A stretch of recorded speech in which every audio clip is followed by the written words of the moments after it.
welcome to another episode of Oh So Curious Times DCU Daily, and we have lots to get into today, as we always do, but particularly today because we're going to talk about like 5 different movies, 3 different TV shows, a couple of different flops, a couple of different hits, and then, a bunch of news in between. So we've got lots to get into. As always, today I've got John with me, Liz, and, let's just get the show started. There's so much to talk about.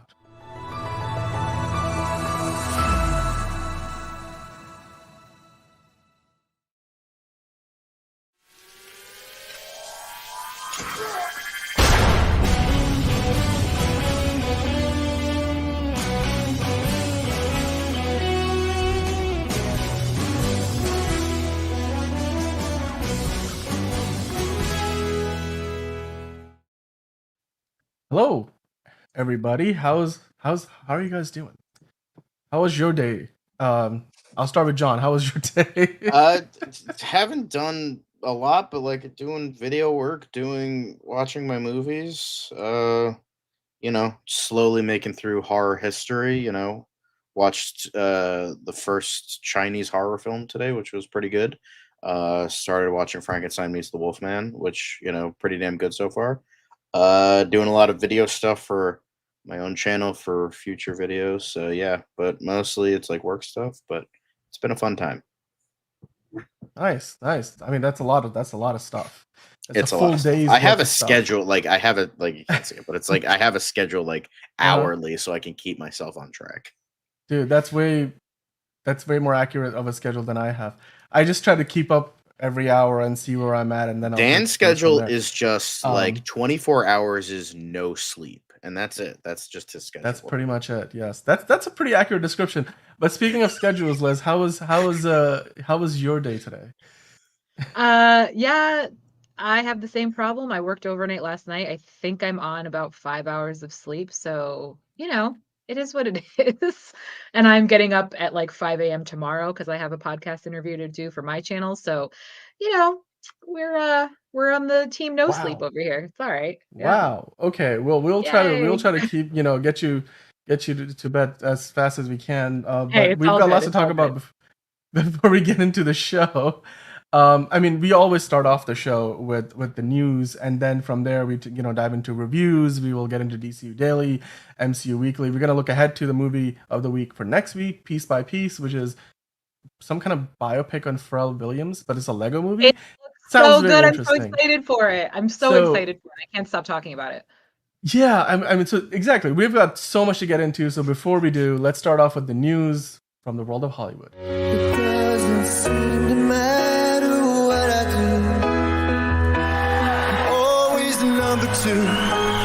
All right, Mr. I need to paint my abs on to get nominated. You don't see Robert Downey doing that. You're kidding. You're kidding. I can't open the envelope without the... Warner Brothers is heading back into the Matrix with a new movie in the works. Wonder what other surprises are in store. I want to be Bruce Wayne. I like that. You're gonna love me. There's the shot right there. That. Okay, we don't need to see right there. You look ridiculous.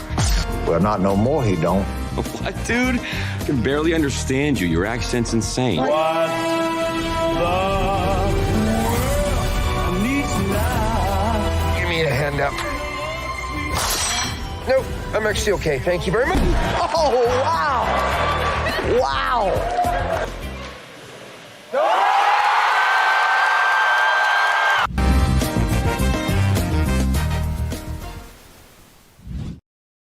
Well, the news. Liz, this is your first time on the show, so that's the news.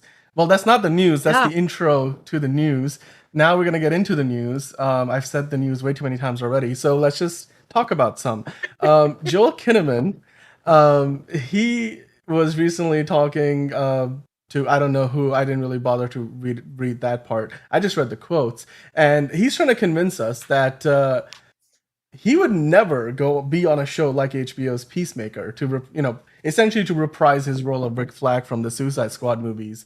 And James Gunn, of course, has been teasing that Rick Flag's senior, played by Frank Grillo, is going to be morally a complex character. So not really a good guy, but maybe some, not necessarily a bad guy either, but somewhere in the middle.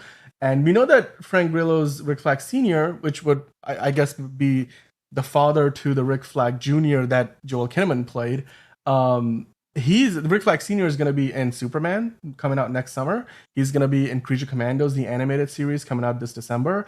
And he's going to be one of the principal antagonists in Peacemaker season 2, supposedly because, he's coming for revenge because John Cena's Peacemaker, at some point, actually, no, in the Suicide Squad, he kills Joel Kinnaman's Rick Flag. So basically, he wants revenge for his son. But, Joel Kinnaman is like, I'm not going to be in the show. And the reason why this is significant is, Liz, and I believe it was a couple of months ago, John, correct me if I'm wrong, but we were talking about this, the idea of, are we going to get Joel Kinnaman in, Peacemaker season 2, even in maybe a flashback situation, right? And then there was this actor, I believe, right? Is it the actor or is one of the episode one of the directors, actually? Yeah. One of the directors of the many episodes of Peacemaker season 2, he just wrapped his episodes, or he had wrapped his first week directing the season 2 of Peacemaker, and he thanked everybody on set, and then he added in all the the social media handles for everybody. I assume he was on set with, including of course John Cena, Daniel Brooks, Steve Agee, the main cast members. But also in that graphic right there, Liz, you might notice that the name Joel Kinnaman is also there. And of course, Frank Grillo, which I guess Peter Soleil didn't know what Frank Grillo's social media handle was. So it's not tagged, but it's there. Maybe he doesn't have one. He might. He doesn't seem like the type of guy that would, honestly. Yeah. But what are your thoughts on these quotes from Joel Kinnaman? Because I'm not entirely convinced that he is not going. Is this almost like he's saying, "Oh no, guys, I'm definitely not gonna be in there," as in wink, wink. I'm definitely not in there. Just like how Andrew Garfield for an entire year gave the performance of a lifetime that he was not gonna be in No Way Home. Right. I mean, he should get an Oscar for that because he had 100%. a lot of people convinced until the pictures leaked. So what is your reaction to this story, Liz? We'll start with you, and then I'm sure John has a few thoughts on this too. I mean, to be perfectly honest, I'm indifferent. I'm not a huge fan of the actor. I'm not a huge fan of that character. I love Frank. Really happy to see Frank doing anything, but it is what it is for me. If he's in it, great. If he's not, I'm sure they'll make it work in some vein. So to me, it's no big loss if he's not. But I don't know. Why do we need this? The director added your name, says you're a part of it. You're coming around saying, I don't like the song and dance. Just tell it to me straight. If you're in it, you're in it. Great. If not, okay, whatever. Yeah. I mean, it's not Deadpool and Wolverine where we're trying to gatekeep all these cameos. You know what I mean? Who cares? Who cares? I will say this. So the wrinkle in this is that that post that I was referencing earlier, that post from Peter Soleil, he obviously put that up, and then the internet, it's immortalized on the internet, so you can't really hide the fact that you posted it because people screenshot it and save it, which is how we have this graphic. But then he went in and edited Joel Kinnaman's name out. So so if you go to Peter Soleil's Instagram now and look for that post, you'll see the picture, you'll see the text minus Joel Kinnaman's name. So clearly, it seems like he tripped up and revealed a spoiler. Then maybe somebody from the PR department told him, "Hey, that's not supposed to be something everybody knows yet." So John, what are your thoughts now? Because is this James Gunn and Joel Kinnaman kind of trying to get ahead, trying to scrub, just trying to pull a Joseph Stalin, where it's this person never really existed type of shit. But it's now obviously an Instagram post is not an edited Instagram post is not the be all and end all, right? It's not oh yeah, it's definitely happening or definitely not happening or anything like that. It could be because maybe he just accidentally tagged him. It could be just that. We could just be, I know it's our job to read way too much into all these things, but it's also the fact of the matter is it could have just been a mistake. Oh yeah, Rick Flag, yeah.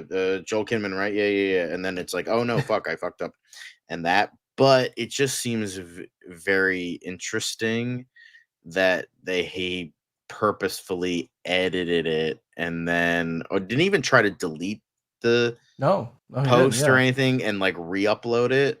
He specifically edited it, which because you could see it it's on the top of the post, you could see Peter Soleil, his like verified badge, and then edited. So you can see that, like, it's there, it's proof in the pudding. So it's like, I don't know, it's just like a lot, and the fact that Joel Kinnaman like would go so far to be like, no, I'm definitely not in this shit. I would never be on a show like this. It's like, bro, you were in like fucking like Run All Night. Like, calm down. I mean, I will say that was a very good movie, but the like, context you've of been this in almost Bargain feels Bin like trash. Like, get the fuck out of here. Well, that's what I'm saying. Like, I don't care. Like, it's just you're wasting everybody's time with this crap. like, because what I was gonna say is it almost sounds like he was being sly on purpose. Like, it's not like, oh, I wouldn't be in that trash. It's like, guys, I'm not in it. I promise you. I promise you, I'm not. Like, it's, I think the tone, that's the tone that I hear in my years. I was like, that's what he means. Like, he's trying to like wink at us and be like, I'm in it. I just can't say that I'm in it. And that goes in line with the Peacemaker itself is a very self-aware show, right? Like, it's kind of like a Deadpool-esque sort of a thing. So in that respect, it would fit perfectly into that whole vibe, or what do you want to call it? But so I guess the question becomes: do either of you believe what he's saying here? Is he going to be in the show or not? Because his character is dead, and the first season of Peacemaker is still canon to the new DCU, even though it's technically in the old DCEU, but the events are still canon. So I suppose Rick Flag Jr. still, died at the hands of Peacemaker, the John Cena character, which is why, Rick Flag Sr., his father, played by Frank Grillo, is out for revenge in the new season. So does that mean we might get him in like a flashback? Like, what do you guys think that Joel Kinnaman is gonna be in this new season or not? I mean, DC loves a flashback, so I don't see why they wouldn't. But at the same time, they could always just use footage from the movie or what have you. But Yeah. I would expect that he'll be in it. I mean, again, I'm not a huge fan of the guy in the first place. He's not doing a whole lot right now. So why wouldn't you be in it if they asked you to be? But don't you know, he's in the greatest TV He's- show of all time for all He mankind. So, He is. you know. Facts, man. He is. I'm like, just it's saying, true. he would be stupid to not stay in DC's good graces and be a part of it. I'm just saying. Yeah. I think he's bullshitting. I think he's going to be in it, but he has to say he's not in it to be like, oh, look, da, da, da, da. And it's not like a Matt Reeves thing where it's like, hey, you fucking idiot Batman fans, Batman's not going to be in my fucking amazing Penguin show. So shut the fuck up. He's not going to be in it. I'm ripping the Band-Aid off. I don't think it's like that. I think this is him definitely being like, I'm not in this. So exactly, I think that's all it is. Yeah. That's fair. That's fair. Well, I don't think he's fooling any of us at this point. Even the article itself had like a tone of sarcasm to it, and I'm all for that. Now, what didn't have a tone of sarcasm is the box office projections for the opening weekend of Joker Folie Deux, because initially we were doing like long-term projections. We looked at like a report from Box Office Pro a month or two ago, and it was looking at like 100+ million and the opening weekend, like 111 million was the highest number I believe we saw. And then since its debut at the Venice Film Festival, the numbers has kept on dropping. Like, it went to 70 million, and then the critics reviews came out, and then it dropped further. Now the audience score is out too, and it keeps dropping to the point where it's now trying to stay in that $45 to $50 million range. The first Joker movie debuted to $96 million at the box office. So this would be roughly half of that. And they're also predicting that because of the really bad word of mouth from this movie so far, that the Saturday box office is gonna crater. It's gonna just fall off a cliff. So it's gonna struggle to hit that mark of 45 to 50, and chances are that the second weekend will be an even bigger drop. So, like, this movie might be headed for a really big flop, and that's something we've been talking about all week on DCU Daily. But as two of you guys who have seen this movie, I'll start with you, Liz. What are your thoughts on just how this movie is performing at the box office, and do you think it's proportional to all the audience and critics' reactions so far? Yeah, I mean, I can say I get it. I don't think they marketed it very well at all. They did not advertise it well. There was like maybe 1 or 2 trailers at the most that I had seen, and not to the amount that I should have been seeing as someone who goes to the theater very often. I know my local theater is bracing themselves for the Joker 2 traffic, but I have a feeling that The Wild Robot's gonna take it in the box office again this week. And, once people have seen the film and they realize it's a musical, that turns a lot of people off. And, for some reason, people refuse to give Gaga her flowers. So I think people are turned off by the fact that she's in the film at all. So there's a lot of different things going on with it, a lot of other factors at play here. But I can see where people are just kind of like, I'll wait for it to come to streaming, and I don't need to see it. Like, for a lot of people, the first film was enough. Like, originally I didn't want there to be a sequel. I'm like I said, I'm happy with what they've done with this one for the most part, but I can understand they did not have the marketing behind it at all to get butts in seats, in my opinion. Yeah. Yeah. Well, they I don't spent a know. lot more money on this movie's marketing than the first one, where Warner Brothers didn't want to touch it with a 10-foot pole. But even then, fair point. I mean, and John, what Well, and I think that kind of added are your to it, thoughts on this? Because you've been following this. how the Yeah. studio wanted to be Yeah. a part, Exactly. but I wanted mean, to they keep were a more distance from. Yeah, they were more into it. I feel like I saw like a fair bit of trailers. I saw like, a lot of stuff on like Facebook and all that stuff. So I did see a little bit more, but yeah, it could have been marketed better. And yeah, it's just like people hate musicals. It's like it's a shame because it's like I think like as long as you're inventive about it, which I personally think this movie is, I it could be done really well, and especially when you have such a big star like Gaga. I feel like I was like rooting for this one. I thought it was like going to be more, but I guess not. I'll take the L. I was wrong. That's fine. Like a man can admit it when he's wrong. And I think it it just could have been. I think it. You know what it is. You know what this really reminds me of? It's like every time that there's a movie they don't really care about, like a studio doesn't care about, and then it does really well, and then they go all in on a sequel. They give the director carte blanche to do whatever they want, and then it fails because sometimes it's just lightning in a bottle. Like sometimes, like um,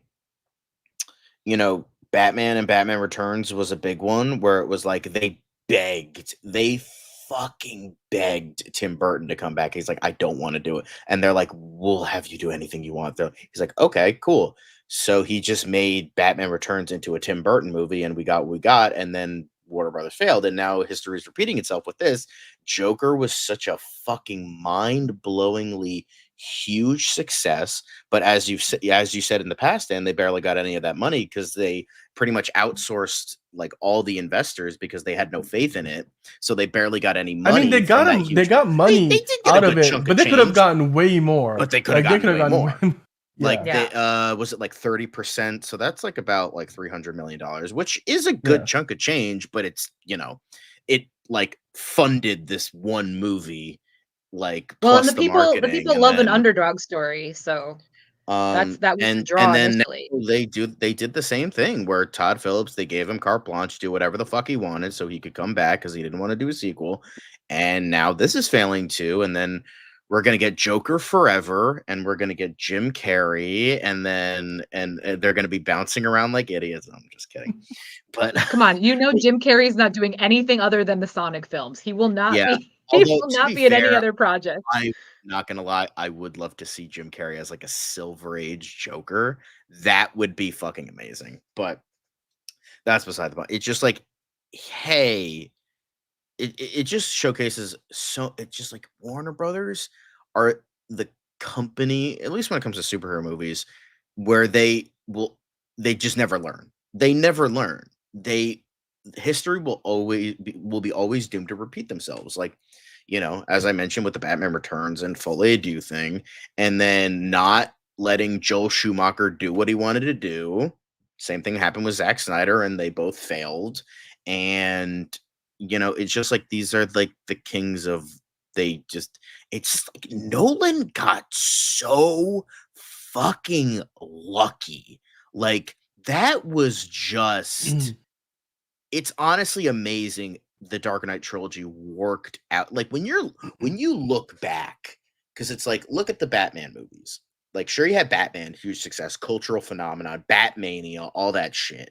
Then you had Batman Returns, which a lot of people did like, but it didn't make money. Then Batman Forever did play it a little bit more safe, and that made more money. And then they're like, okay, let's go even more kiddie with this, Batman and Robin. And then many, many years later, post Nolan trilogy, you have the DCU. And then you have like, even though Batman wasn't that big of a part of it as much as like Superman and other characters, it just like showed that like the revolving door of CEOs and all this other shit. And it just, they were throwing shit at the wall, didn't know what the fuck to do. And it's just like, how did Nolan do it? How? Dude Lenny made a good point. It's like, make a good film that people want to watch. Refuse to elaborate, left. Like, yeah, say, okay, people stink on Dark Knight Rises, and that's fine, but it's like, it's just like, dude, the fact Dark that Knight Rises was a great movie. I love that. Well, a lot of people hate it nowadays because of like, I don't get why it's holes. It's stupid. It's stupid. Cool to hate on that film. It's such a good movie.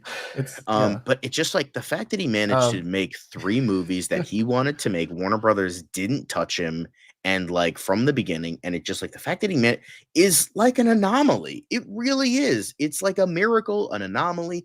Every word under the sun to describe that. I don't know how the fuck that trilogy worked out as well as it did. I really fucking don't.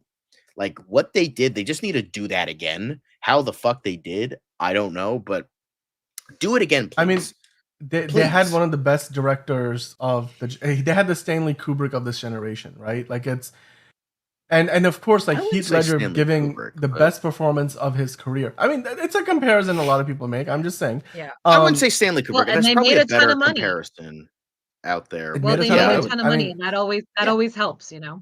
I mean, look, a lot of times people forget this because I'm like, the MCU deserves the credit as the most successful franchise of all time. You know, financially and, you know, critically also, when you look at the average rating, the average amount of money each movie of the MCU makes in the box office.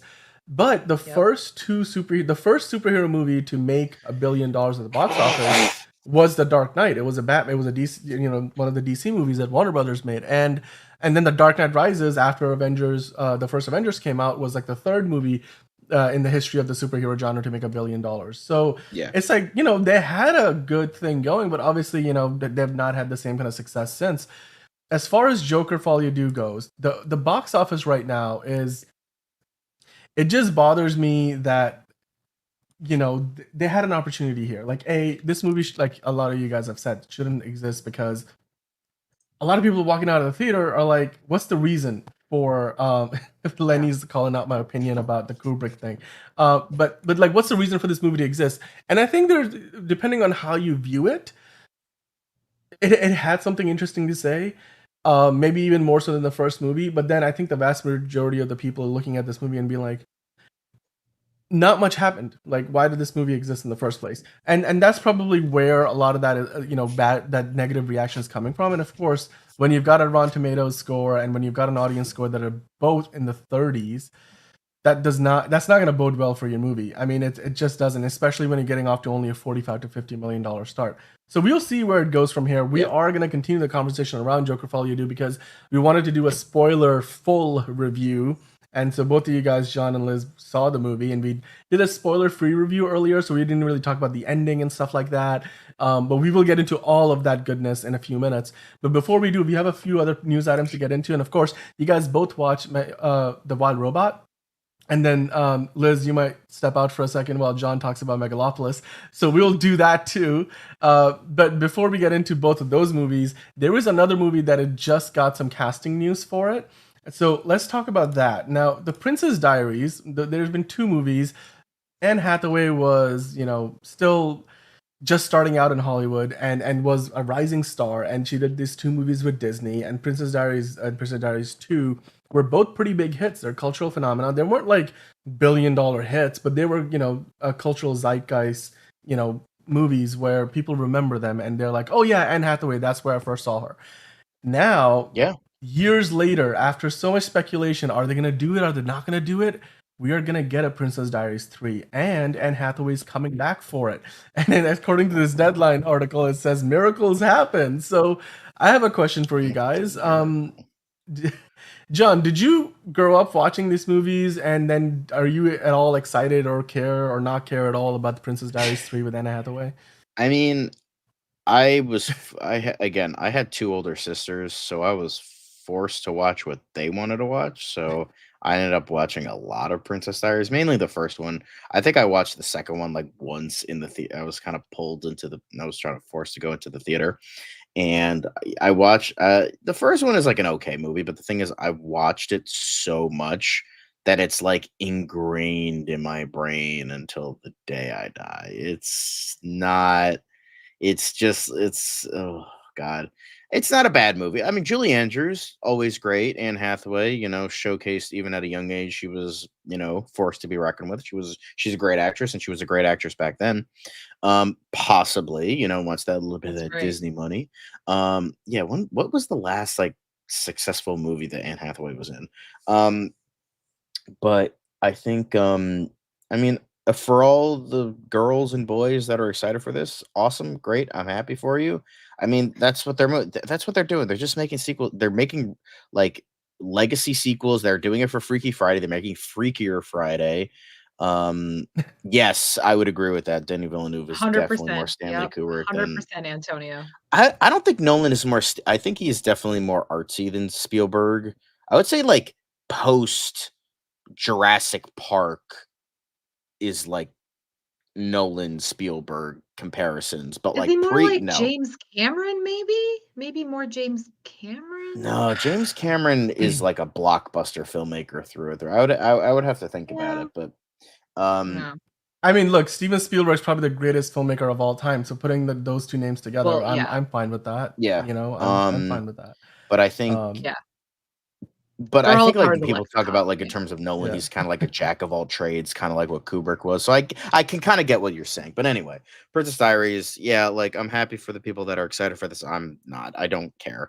I'm not gonna watch it. I watched both. I watched the first one until I was red in the face. I watched the second one once, and it was complete dog shit. And then that was the end of that. But I mean, again, Julie Andrews, they gotta fucking get her from the nursing home to like give her like some. Don't be mean. Give her like a shot of caffeine to like prop her up like Weekend at Bernie's. First of all, she's still got tons of pep in her step. Come on now. I would hope so. I'm just saying, Anne she's like in her 90s at this point. Like, yeah, and she still wants to get a nice check to leave to her family. She better. I don't care about Anne Hathaway coming back. Like that's great. Like it's on brand, of course. Why wouldn't you? It's Princess Diaries. But I hope Julie Andrews shows up. I'll be upset if she's not. Yeah. Honestly, and I know she's 89, but still, girl, you got some life in you. Go ahead. You know who I really hope comes back? Hector Elizondo. He was the real hero of those movies. Not gonna lie. I mean, he's 87, so I assume they got. You never know. Hey, I hope so. Hector Elizondo, he's such a great actor. Like he's like so underrated. He always brings an A+ performance in anything he's in. Dude, Julie Andrews is still definitely alive. I don't think I. No, she's alive. It's just like she's 89. No, JB in the chat is like she's still alive. I'm like, no, I'm pretty sure she's. Yes, she's 89. Still alive. She is still in. Okay. Here's the thing. Yeah. Exactly, Lenny. No, I respect you. If I didn't, I wouldn't live in this house. Do you understand? If I didn't respect Julie Andrews, my mom would disown me. Like that's the key here. Like, and that's fair. I love Julie Andrews. Fucking who doesn't love Mary Poppins? Like, come on now. Mary Poppins, y'all. Thoroughly Modern Millie, a bunch of classics. She's great. Like, again, Julie Andrews is so good. It's just like, why would she?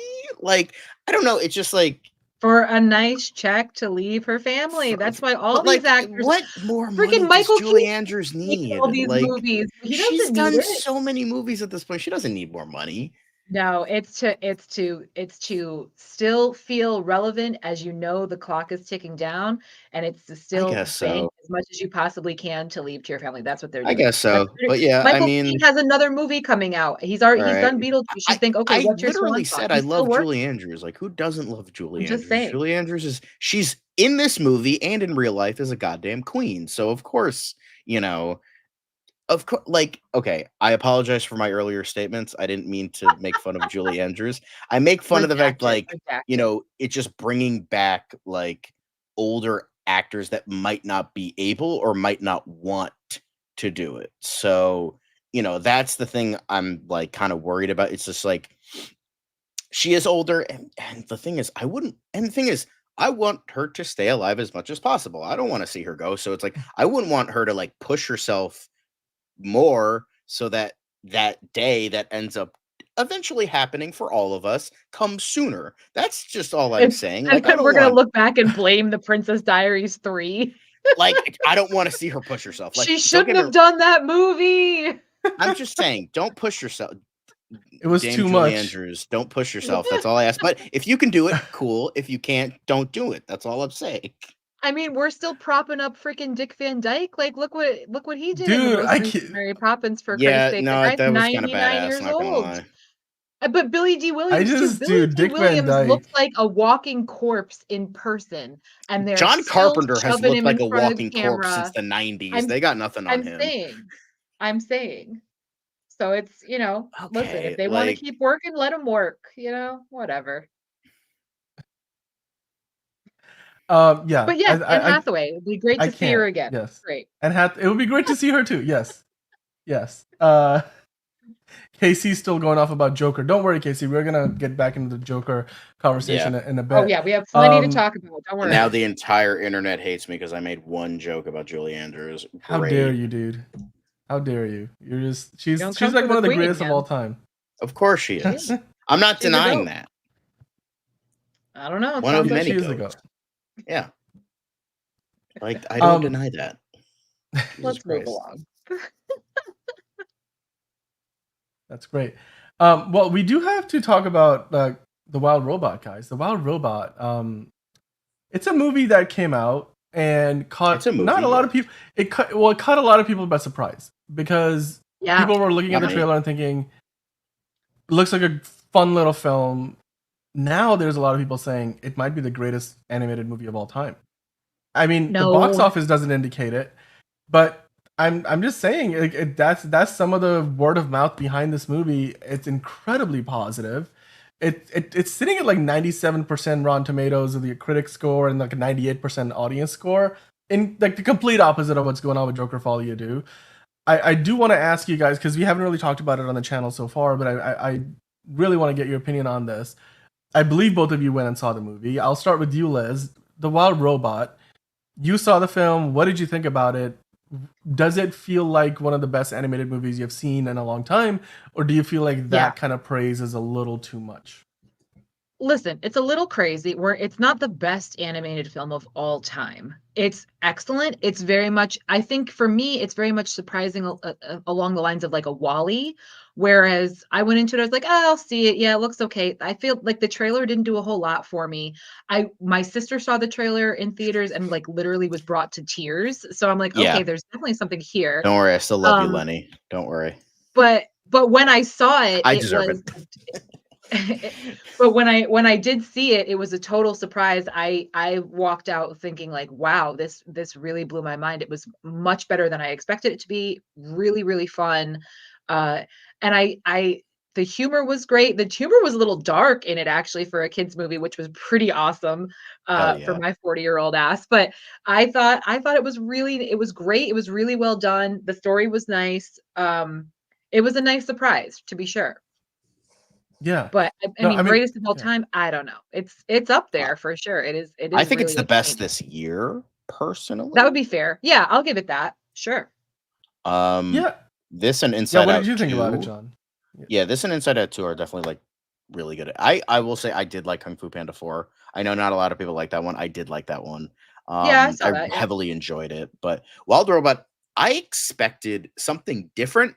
And when I got something else for the movie, I was like Okay, that's fine, like, no problem, because what I expected it from the trailers was, like, more of a, like, l non-dialogue heavy movie where it was more like the, like, scenes and the visuals speaking for the dialogue, like, more not a silent movie, but more like, kinda I letting see it what you speak mean for though. There's itself more sort show, of thing. don't Yeah. tell. Yeah. Right. Yeah. But I thought it was gonna be like like most of the movie was gonna be like that. But even though that The wasn't the nice case, I was like, yeah. I still really liked it. I think The it nice surprise for was, me was sorry, go ahead. yeah.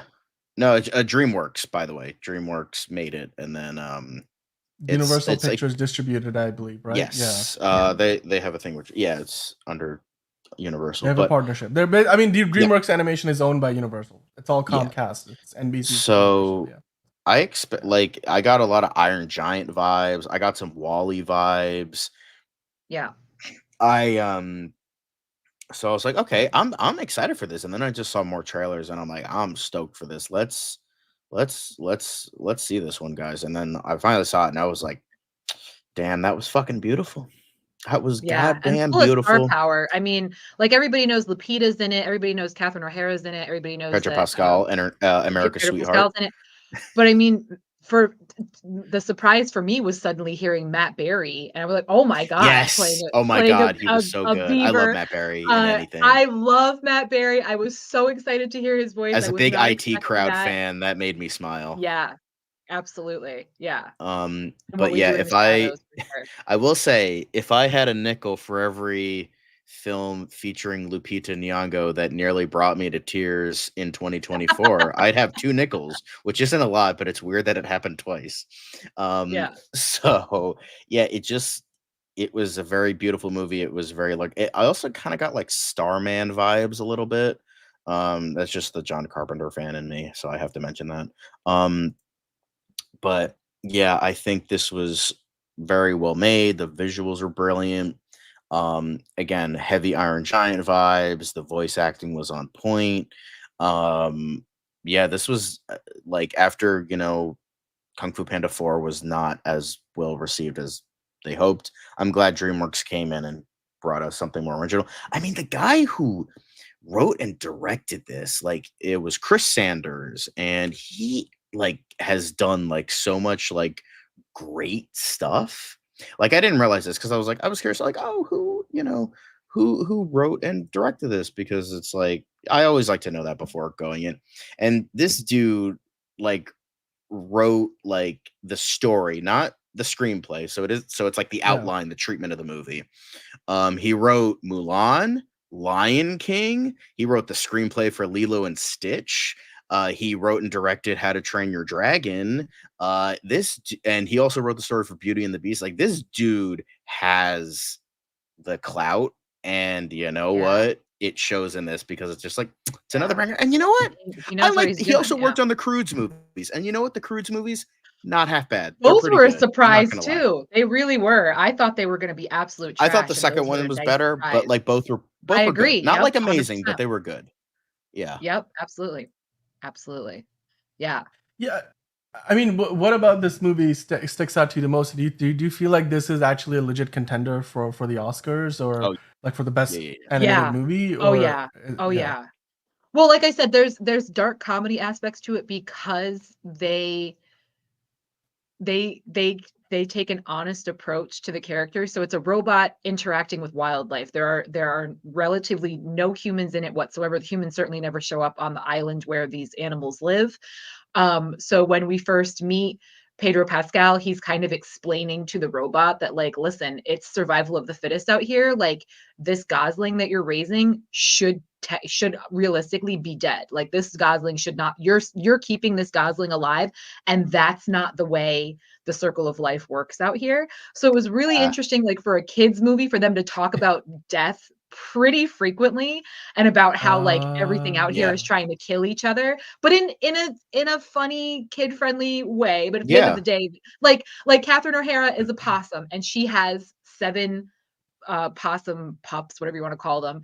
And at one point she's down to 6, and she's like, oh, well, what are you gonna do? Lost one. Like there, it's very honest, which I think is kind of Yeah. like a breath of fresh air. Again, but it's for a kids movie, so you're also in the theater and you're like, oh my god, I can't believe they're saying this. But Yeah. it's Like it's rough in the streets, it's so just like kids need to it's just know. like not holding kids' hands, and that's just like a really nice thing to see. It's a thing Yeah. for all ages, but like it's just like don't fucking just don't assume like, oh, it's for kids, it's gonna suck, or it's a kids movie, so it has no right to be good because they're kids. It's like, no, that's not. Don't treat the Yeah. next generation like that, please, because it's like that's what I've seen for like when the Minecraft trailer dropped. They're like all the people who play the game, all ages, are like, oh, this movie looks like dog shit. And then you have all the people, well, it's a kids movie, so of course it's not made for you, that defense. And it's just like kids movies should have a higher bar, please, because this is Yeah. how they get introduced to film.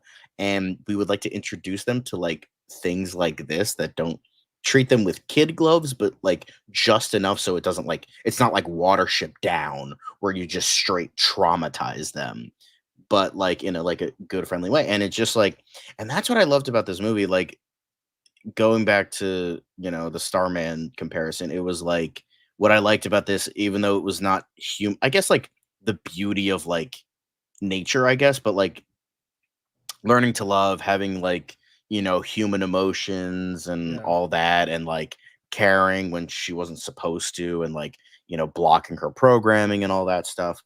The way it was done, it was like, yeah, it's like heavy Starman vibes, or it was like she wasn't supposed to feel this way, but she ended up feeling this way. And it's just like it shows like the beauty of nature and how like, yeah, like I jokingly said in my review of the film when I was on my personal channels, I was like, the power of kindness compels you. Like that's what I think the greatest thing that this movie has is like, be kind, guys. Like especially in this day and age where the internet is at each other's throats, we all hate each other, we're all debating, everyone's versus everyone else. It's just like, you know what? Sometimes it's like, even though the world isn't quote unquote designed that way, still be kind anyway, because sometimes you might, find that's for the better. And, as the great our Lord and Savior Keanu Reeves did say at one point, I don't want to live in a world where kindness is a weakness, because kindness is not a weakness. A lot of people think it is, but it's not. And I think that this movie definitely showed that very well. And you know what? I'm happy. I'm really happy I saw. I'm so glad I saw the trailer for this, because I think I probably saw it before Kung Fu Panda 4. And like, you know what? I'm glad DreamWorks got like something that a lot of people really liked. And I hope it like keeps, making money. Even though it is based on a book, it's not totally original, but it's more original than Despicable Me 15 and The Minions 28. So like, Well, but that's why Kung Fu Panda 4 didn't do so well, because people are like, we've seen this movie already. You know what I mean? Like, I think you like with kids movies especially, like you can go up to 3 and then you gotta stop. You have to move on. But Yeah. this one I also think was like a really interesting commentary on AI, because that was the whole thing with her character, right? She was a robot designed to fulfill a task. So her whole thing was, okay, my task is to raise this gosling. I don't know anything about wildlife. I don't know anything about nurturing, supporting, taking care of another living being. So she learned, and that's what altered her programming, was because she realized, like, I have to approach this with compassion. I have to approach this with feeling. And I have to keep him safe at the same time. So when, especially when everybody's talking about AI right now and the future of AI and where we're going with it. So I just thought that was Ryan kind of an Gosling? interesting part Okay. of the film. Yeah. I mean, I love Ryan Gosling. Gosling, but I don't know why he's on I mean, the we screen. should all be striving to protect that Gosling at all costs as well. So I'm for it. I mean, like he this is Gosling? Knuff. I mean, he Yeah, is maybe Knuff. he'll be in Ryan. Maybe he'll be in with a wild robot too. We'll see. I mean, there is a second book, so it wouldn't shock me, especially with how much money this is making. It wouldn't shock me that they would make a second one. Absolutely. And the I don't know animation what it was would be great. about, but like, I would hope. I'm really digging the new animation styles that DreamWorks in particular have been bringing out, where especially if it's based on a book, like they're trying to make it look like the pages of the book come Yeah, to I life. And like that's how we're really, really finally special. sure it's just like animation is just so much more than just like, oh, we have to make them look like real people, or we have to make it like look really cartoony and bouncy. There's so much Yeah. more in between with because the thing is, I know it's easy to shit on CGI animation because I am a proponent of hand-drawn animation. It just looks overall better to me, and I feel like you could still do a lot with hand-drawn. But the thing is, I don't want to poo-poo CGI either, because especially with this like the shots in this fucking movie, you could like hang on your wall. Like the ending Yeah. where like it's not really beautiful, but like with the forest on fire, like with the purple flames, I'm like, oh, that Yeah. looks Yeah. fucking cool. But That like was so wild, much yeah. like beauty in this movie, and like I love how they show the passage of time, like how she has like scratches and dirt and like moss covering her. That was really good. A lot of really good touches there. And then like it just like the grass looks good. It's just like an overall very beautiful movie. And like I never know how to explain animation because I'm not an animator, so I don't know, but it's just like the way it looks, it just like it looks like It kind of looks like like partly a 2D, painting. partly 3D. Right, Like it that's what I'm looks saying. They're trying to make it look like pages yeah. of a book come to life. They did that with the bad guys, which was wild the way they had done that. Yeah. It's really I something can't, we and haven't that seen speaking of a before, and I sequel, I think can't it's wait for pretty that. special. Yeah. Well, have you noticed that, like, for some reason, foxes are coming up in, like, all the kids' movies, like Zootopia, the bad guys. Now in this film, we've got a fo It's really interesting to me that all of a sudden, like, foxes are a part of, like, all the kids' movies narratives. I don't know I what mean, after I think like Fox and the Hound It's like traumatized people too much for like 50 years. So now like, okay, let's try to bring back the foxes try to now, you know? rebrand the fox, yeah. Yeah. no, I mean, because like foxes in general, like have been a part of like fables for a long time. It just, Well, Yeah. they're it very just cunning and they're very yeah.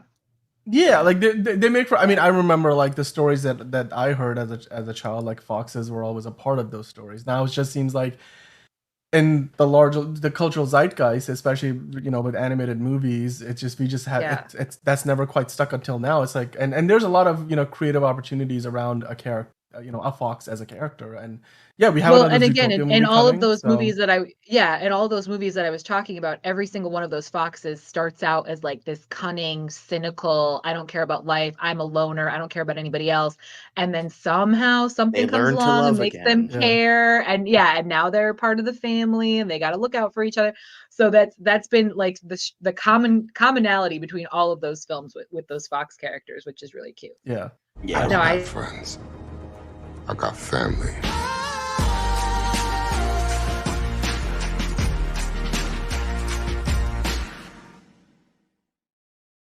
to go. Sorry, do we? there's Okay. that's like a trigger word on the show. So Yeah. Sure thing. But Sounds yeah, good. Wild Robot, go see it, guys. It's amazing. Um, Honestly, whether you have kids or not, I mean, I'm 40 years old and I was in there having a good old time. although that So actually good. reminds me, it's funny because another buddy of mine went to go see Joker today. He's like, and he was like in the theater. He was texting me. He was like, somebody brought a small child to this All the movie, time. and it's just like it's All so the funny. And then time. another friend of mine, because I screenshotted that and sent it to my other group chat, and he's like, and my friend Zach, who fucking despised Joker, but he's like, yeah, I've seen like so many like rated R fucked up movies where like they bring these kids to, and he's like, but yeah, but I remember my screening for Toy Story 4, a children's movie, being all adults. Go figure. So it's like, That's a totally different thing. We grew up with those films. Of course, yeah, we're but gonna like you would continue still to bring your like. kids We're to gonna go them. see Toy Story 6 when it comes out. Which, by the way, they should also stop fucking making those movies. Toy But Story 5, I'm we gonna haven't be reached there. 6 yet. We haven't reached Okay, 6 5. just yet. We're getting to 10 for Christ's sake. It's just like Tom Hanks till he's 90. It's gonna be the same thing.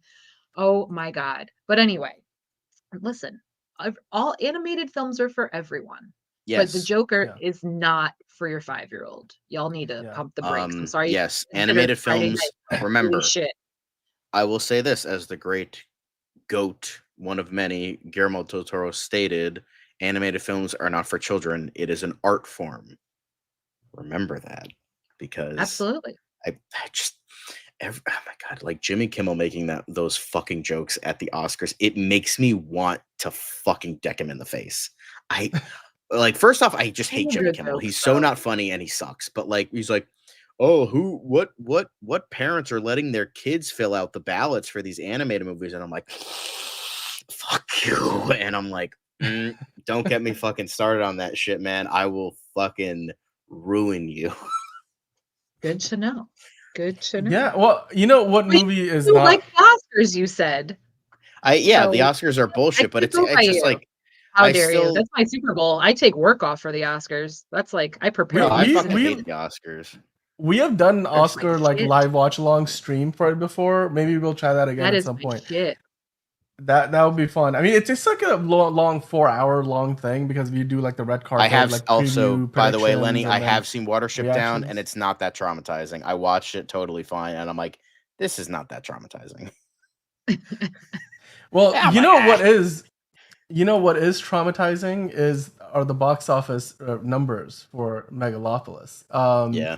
Because I've just seen the headlines everywhere. Megalopolis, like there's like barely anybody going to see it in the movie theater. They were handing out tickets to people to go watch it for free. I wish and someone would still, hand me a ticket. I freaking got my ticket. What the hell? I don't know. You might have missed the lottery I or sure whatever. I did. mean, I don't know. Like maybe they were handing them out in like the city somewhere. So maybe if you were in New York or LA, but as far as this movie goes, it's clear at this point it's not going to make any money. It started out with 4 million at the box office. It's just the negative buzz behind it because it's like people who went to see it didn't know what it was about.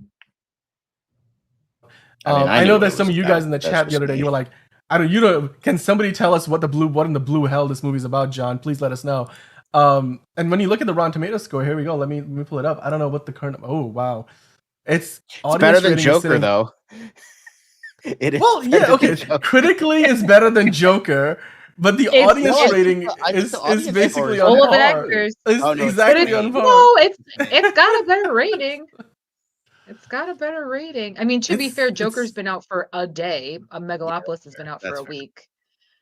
Yeah. I'm True. seeing I it loved tomorrow, both. so I'm gonna dip So- out of the chat while you guys talk about it because I don't want you to say anything because I'm seeing it tomorrow. But All right, I'm well, looking forward to it. It's jam packed. It's full Yeah. of stars. It looks good to did. me. It's got all I the think- stars. I think the runtime is the problem. I think the run, and I will say that I will die on this hill. I think the runtime with a relatively unknown movie, no one knows what the story's about. They just know that it's jam packed full of actors. That's the problem. When people see a movie that is over 2 hours long, it's a matter of, do I want to give up my free time like that for something completely unknown? They'll do it for Marvel. They'll do it for DC. Right. They'll do it for Star Wars. They'll do it for Star Trek. They'll do it for Harry Potter. They'll do it for Twilight.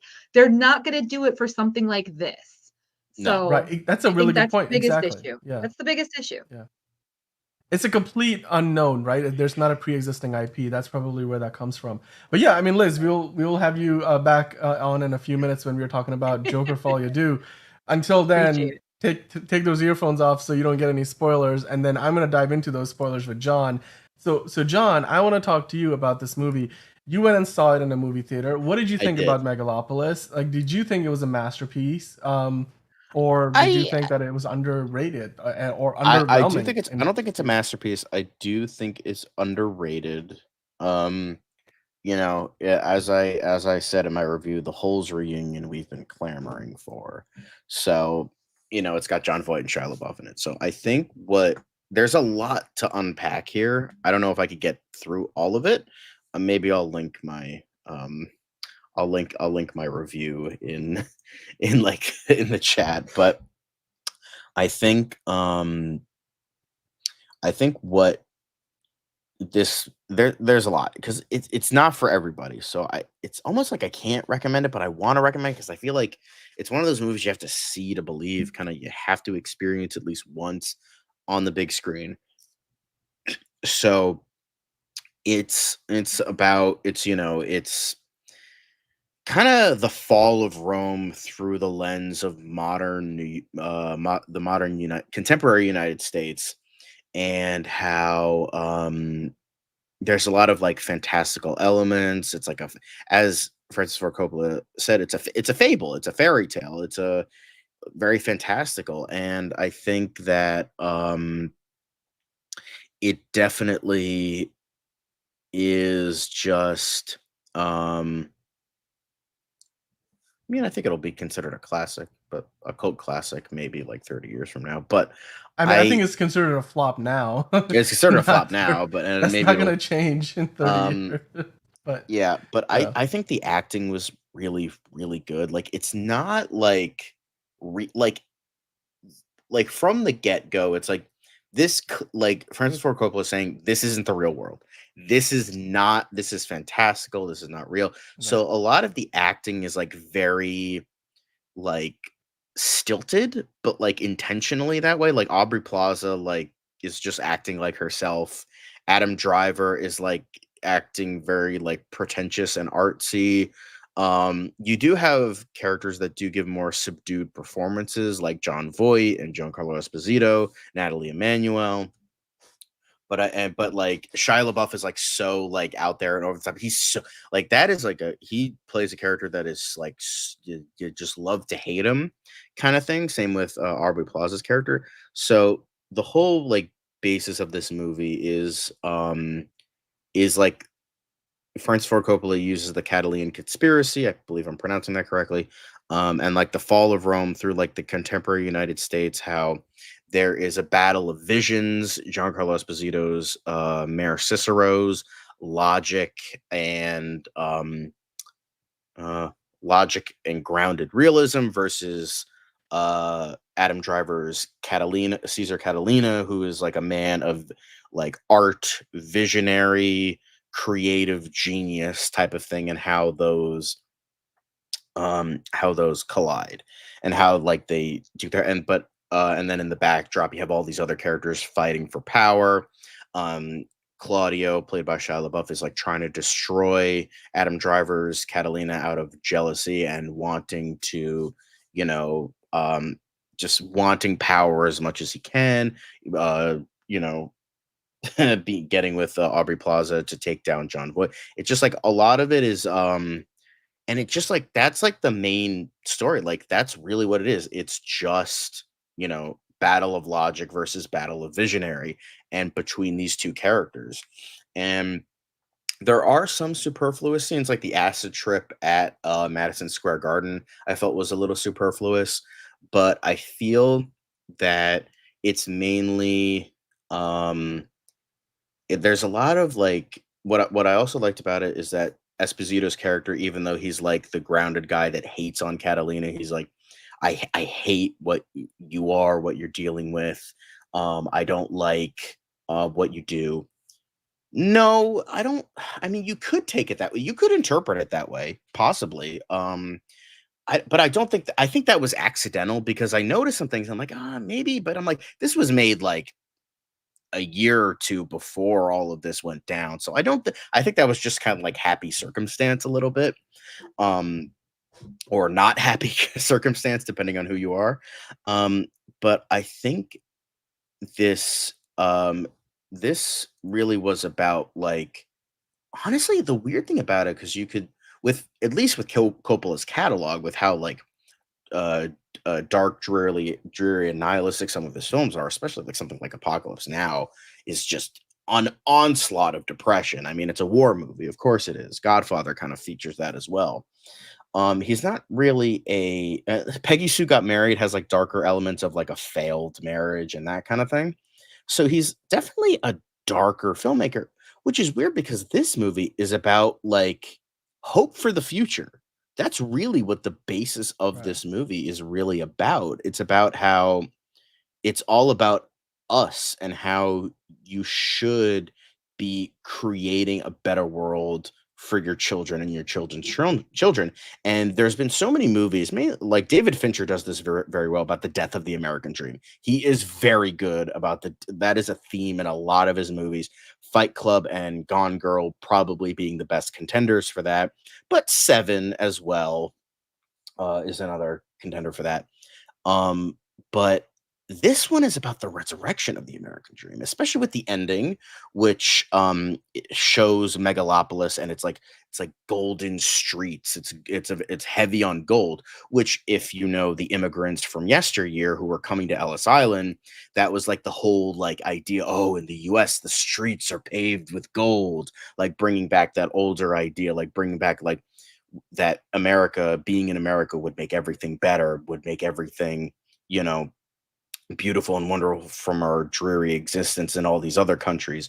So there is like this like weird hopeful idea. That's kind of what it is. It's like the battle for this hope, but it's also showing that Cicero isn't a bad guy and Adam Driver isn't a bad guy, but they show that they're flawed men.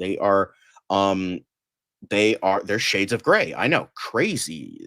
Nothing's a good guy, nothing's a bad guy. Even Claudio and Wow Platinum, Aubrey Plaza's character, even I mean, they are definitely hateable and they deserve what's coming to them in terms of like trying to bring down, wanting power and money and all of that.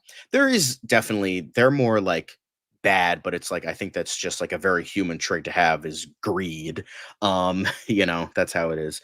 But it shows that Cicero isn't bad. He's just like he's trying his best to look out for the people because he's because when you are someone of vision, it's hard to grasp that because it's like you're not thinking down on earth. You're thinking in the stars. You're thinking beyond what like what is capable. And Cicero's like, you gotta like bring it down because it's like people are starving, people are hungry, people are losing their homes. We need to like look out for them. And he's looking at it from a logistical money point of view, but however, no matter what he does, he's still failing his populace because they hate him.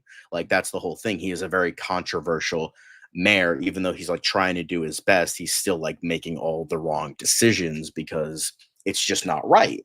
While Adam Driver's Catalina, he's trying to be like, we have to create a utopia. We have to create what is better for the future generations because it's like if we don't, then we're like never gonna get there.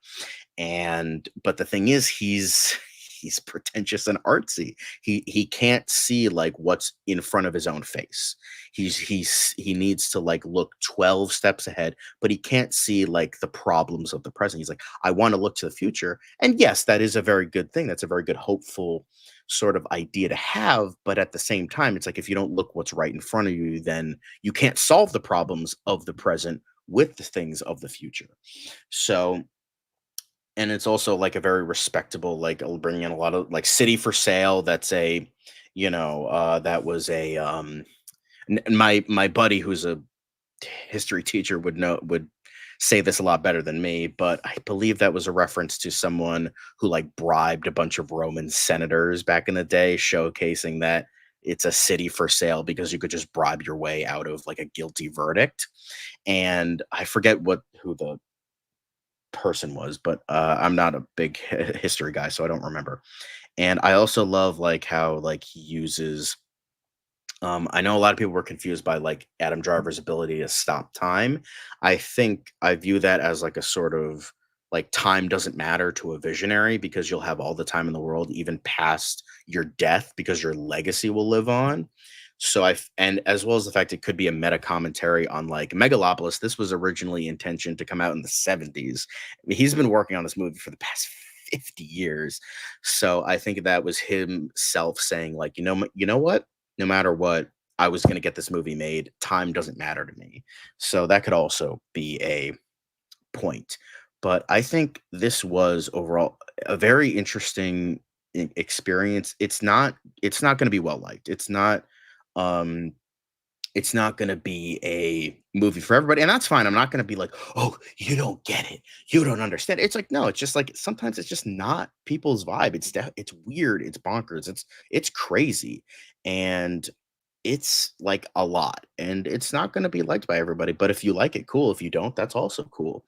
But like I just found it to be such an intriguing experience with how this filmmaker was like putting all of this passion into this project, into this passion project, and how he was really, at the end of the day, trying to say, like, at the bare bones, at the core of this movie, yes, it's important to look at the present, and that will help for our future, but at the same time, we really got to start looking at this fucking future, guys. Because if we don't, we're all doomed. So it's like almost like a warning. It's kind of reminds me of Tomorrowland a little bit, although not nearly as subdued as Tomorrowland is. And that also was a Right. movie that flopped, and not a lot of people liked.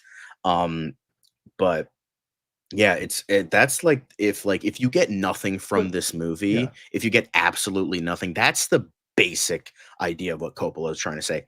Just fucking look to the future, guys. We gotta like make this world better for our children and our grandchildren and our great grandchildren, because if we don't do that now, nothing will be left. And I think that's a really great idea.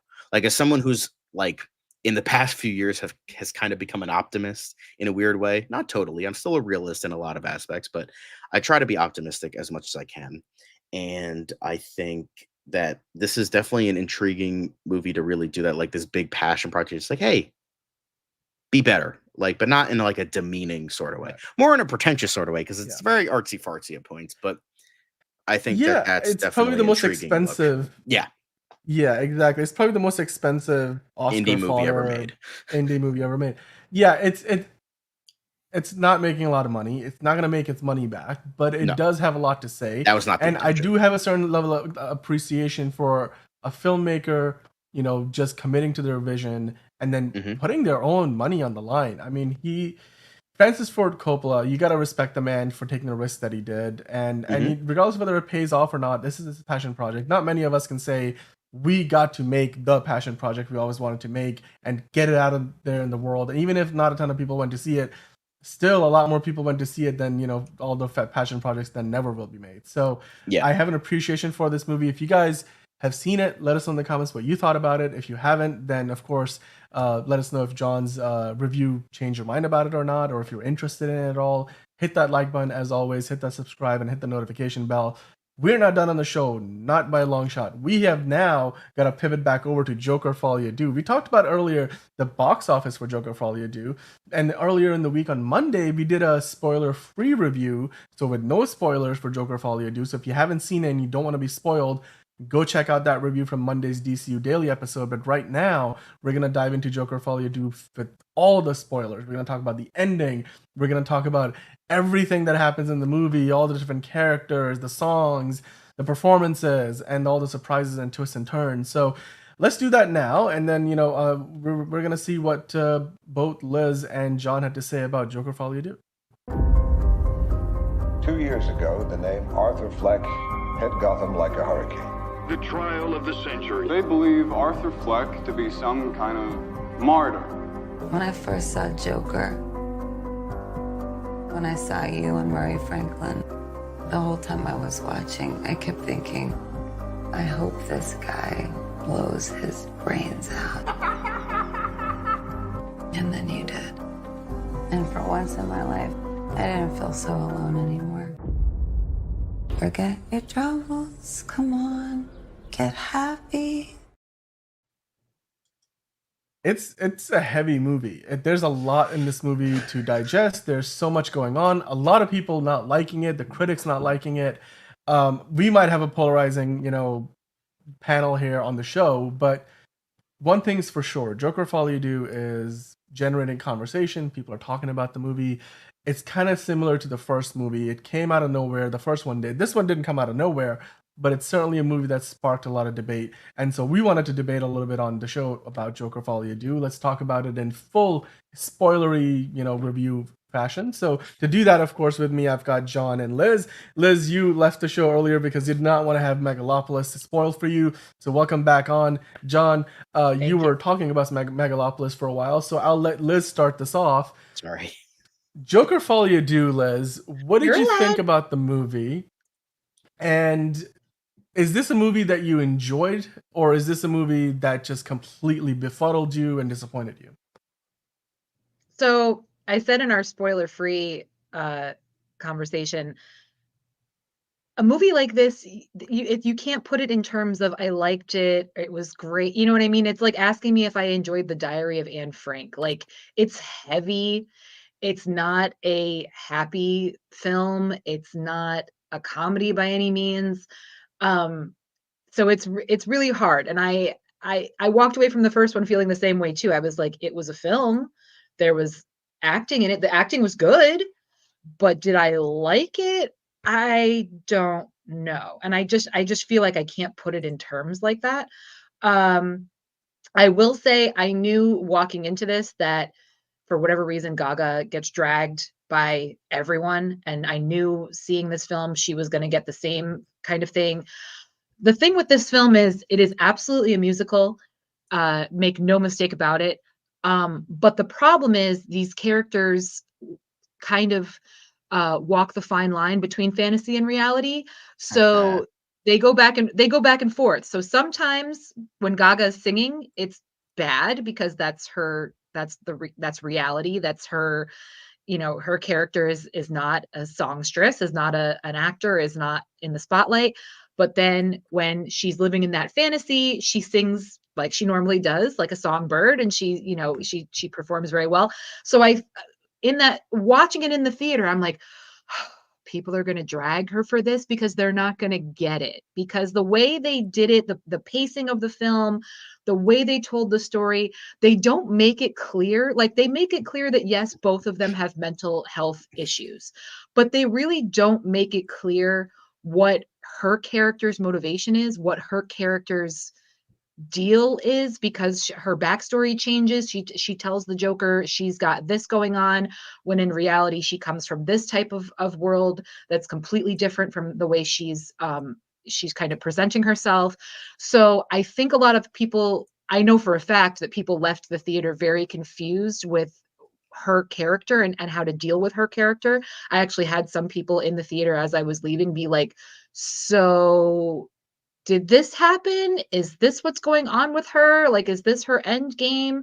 So unfortunately, I think, and I don't know what other actress, I'm sure there's other actresses that could have filled her shoes, but unfortunately, not unfortunately, I like her. I thought she was great. But unfortunately, for whatever reason, audiences just do not enjoy seeing her on the big screen. So I think that's definitely been a part of the hate. It's been a part of keeping people out of the box office, keeping people out of theaters. But it for what it was like I said, it was well made. Acting was really good. Does it give you the warm and fuzzies? Am I going to go see it again? No. Am I going to add it to my collection? No. But that's just because this type of film, I don't know. It's for me, it's not one that I could watch over and over again. But with that being said, I loved the way they ended it. I was very happy with the ending. A lot of people were not happy with the ending, but I was very happy with it. So, take that for what it is. We'll get into, I don't want to do all the talking here, so we'll go back and forth, John.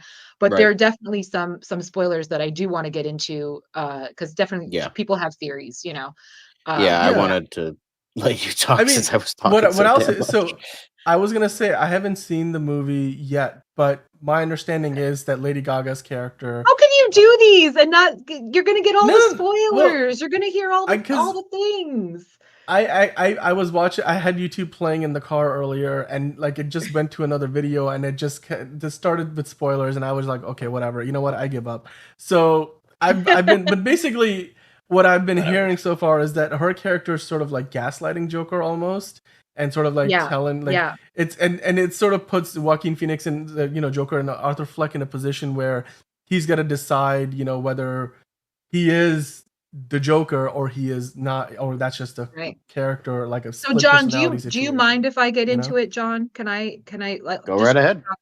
So Joker's character, he originally has a lawyer. The lawyer is trying really, really hard to go on a mental health angle for his defense. And then Lee comes into the picture and she's telling him the Joker is who you are. The Joker is who you should be. That's you. You need to be free. You need to show the world who you are. So he keeps getting these two different opinions in his ear, and he's trying to figure out what's best for him, while also being very confused as to, he's got a traumatic life. He's got mental health issues. He can't keep things straight.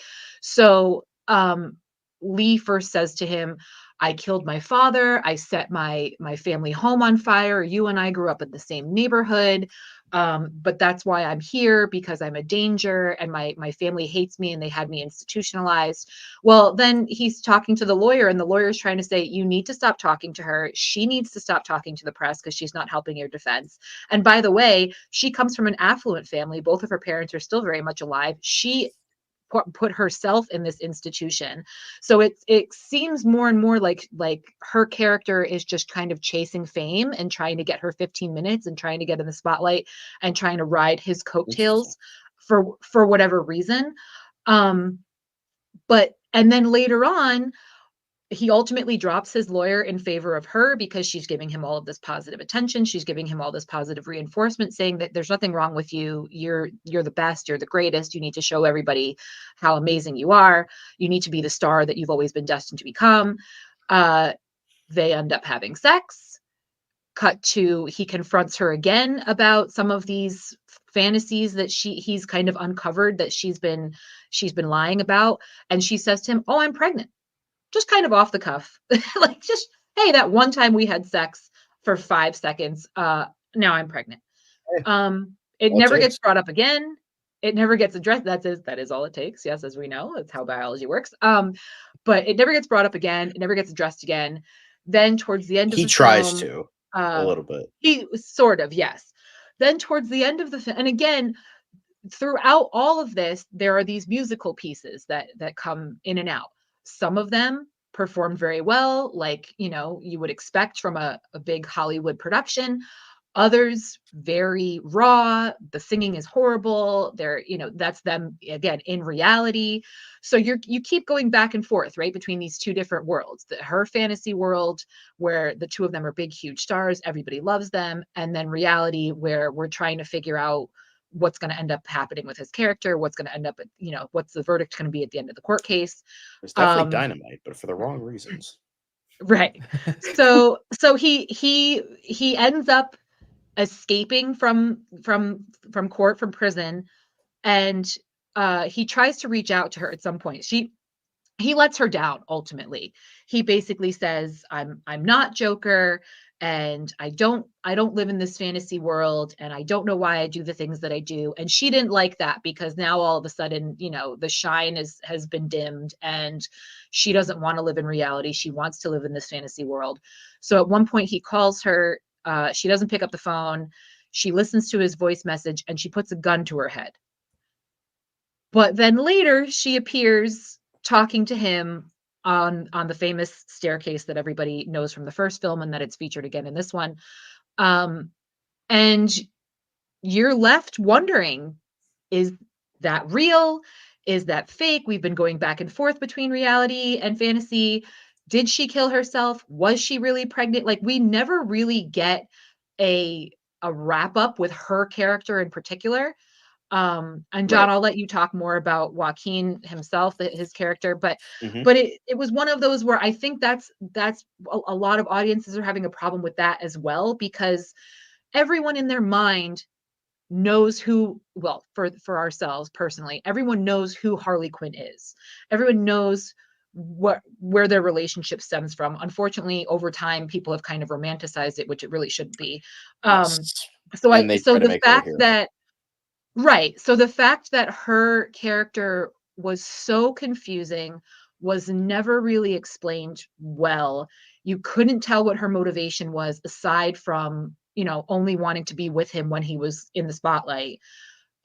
I think that's part of what's turning people off also, because they want the Margot Robbie, they want the fun, unhinged, unpredictable New Harley Jersey Quinn. accent. Mr. Exactly. J, And pudding, right. And instead they got this bullshit. musical, this musical hot and cold gal instead. No, that's Katy Perry. That's not Lady Gaga. But yeah, so so that's what I got to say about that. I don't know. Yeah, I also did want to bring something up with the Harley Quinn thing. I also liked how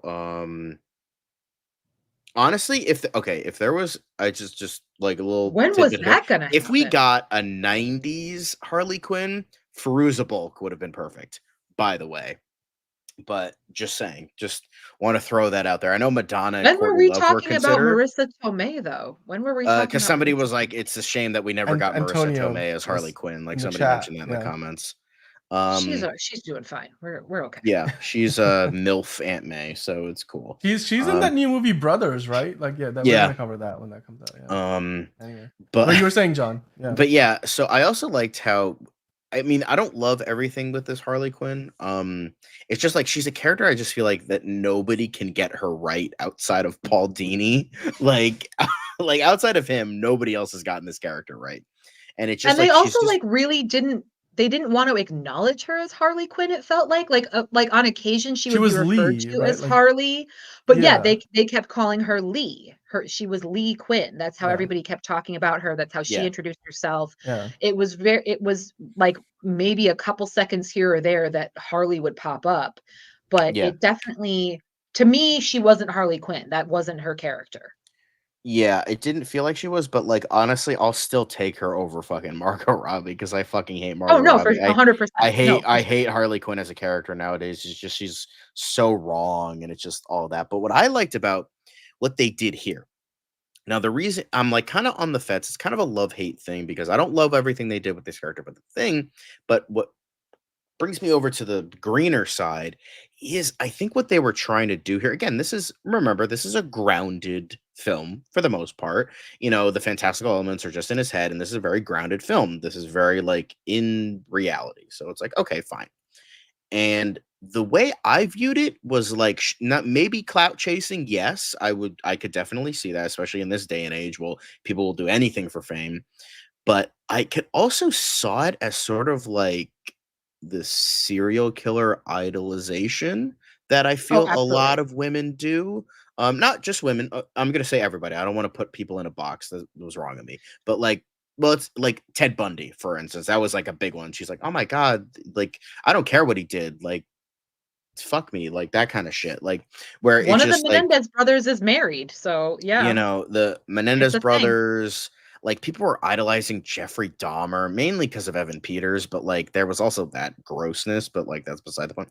But there's a lot of idolization of serial killers, especially when you have like documentaries constantly made about them, Dateline, and like all the like true crime. True crime is so fucking big nowadays that it's Yeah, just like I think it huge. just fed into like the idolization of serial killers, and I think that's what Harley Quinn here was. Like they instead of like an abusive relationship, it's like an idolization of a serial killer, and once it was revealed that he's not that serial killer, she's like, all right, then the spark is gone. Like what's the point? Yeah. No, I So completely agree with that. I liked what they did there. I think it was a good angle. It's just like I wish they could have done more Harley Quinn-esque things, but I'll still gladly take her over, you know, Yas Queen, girl boss bullshit that we've gotten in the last 10 years or so. So Well, and I've got to say too, I feel, at least for me, again, I'm, as you guys know, I'm not huge with DC. I'm not huge with the lexicon, but at least for me, this is the first time I've seen this character not be sexualized like at all. Like she yeah. wasn't in skimpy outfits. She didn't have her tits out. She wasn't, being all flirty and making some kind of innuendo remarks and things like that. It was just a disturbed person trying to make a relationship work with another disturbed person. It was very raw. So I do really appreciate that. Because again, a lot of people over time have tried to like really romanticize this fucked up relationship between these two characters, and we shouldn't be doing that. So I do Right. appreciate that they at least took that into consideration. Yeah. But yeah, what I liked about this movie, I know people have said this is unnecessary, and that's fine. Like I can kind of see it, but with the way I saw it, it's kind of like the rise and fall. Like it's a classic story of the rise of a villain and the fall of a villain. That's what, you know, Scarface is about, the whole thing with rise and fall, and how, you know, the Penguin is probably going to be another Batman villain getting his own spin-off, rise and fall. And that's what, even though, you know, Phillips didn't intend for this to happen, I think he made it work. I personally think he made it work. Like this was the first one was like him becoming Joker, and then him here getting like disillusioned with the idea of Joker, because the first movie, The Birth, the second movie is like the grim examination of Arthur Fleck and Joker. This is all about what the Joker is. And it's sort of like Arthur not being able to keep up with what the Joker is, because by the end of the movie, Joker is not Arthur Fleck anymore. Joker is a symbol. Joker is an icon for the chaos and evil of Gotham, kind of like what Batman is in the dichotomy of that relationship, because Batman is the symbol of hope for Gotham, the symbol of good. He is the hero. Joker is the villain. So, and there have been comics. I actually have one right now. It's this one. This was the 75th anniversary Batman Detective Comics run, and there's a comic story in here by Scott Snyder, who he did the story called 27, and it's actually a very good. I mean, Scott Snyder is a great Batman writer. But the whole basis of this very small story was, you can see it like right here. The basis of this story was Bruce found a way to clone himself after death. And so what happened was, every time a Bruce Wayne lives and dies as Batman, he wakes up another one so that Batman will remain forever. It was kind of meta commentary on like comics about the status quo, about how these characters will never reach the end kind of thing. But it was also like a constant thing of like, there will always be a Batman, no matter who he is, whether it's a Bruce, Terry McGinnis, Tim Drake, Dick Grayson, whoever takes up that mantle, Commissioner Gordon at one point, whoever takes up that mantle, Batman will always be there. Batman is forever. Like, truly, like, Batman is forever. And the thing is, what I love about this movie, I think Todd Phillips had that understanding of that character, of that dichotomy of Joker and Batman. If Batman is forever, then Joker is forever. That's what, unfortunately, before, his death, that's what Heath Ledger's Joker insinuated. We're destined to do this forever.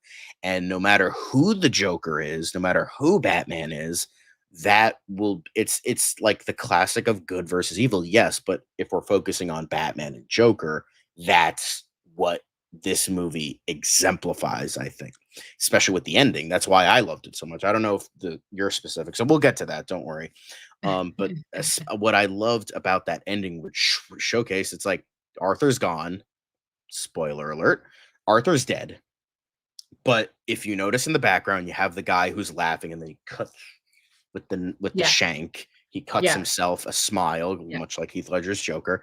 That it showcases he would be the one who would take up that mantle of Joker. Well, and again, with the idea that maybe Harley's pregnant, some fans were thinking like, oh, she's going to give birth to the next Joker, and Maybe. So there's a couple of different theories about the continuation. But as you know, and I've said this before, my biggest issue with DC is always, how is the continuity, and how is it that they're going to merge the different worlds, the different universes, the different heroes.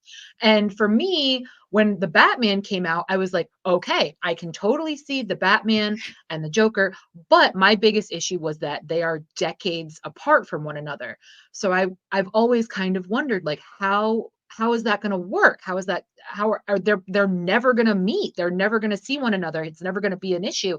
And now the way they have ended it by killing off Arthur Fleck and then the next person, the person that murders him, essentially, like you said, cutting the smile on his face, and he was laughing and had a nice little maniacal laugh going himself. It was one of those, I was like, oh, okay. So it's just the joke to be taken up by someone else now. So that did some dots for me, which I really, really liked. In my opinion, Harley is dead. In my opinion, she never, even if she was pregnant, she's dead. So that's not happening. That at least because so in the, as I mentioned, we see her put a gun to her head, but then later on we see her meeting up with Arthur as he's walking up the steps. He makes the comment to her that, oh, I see that you cut your hair.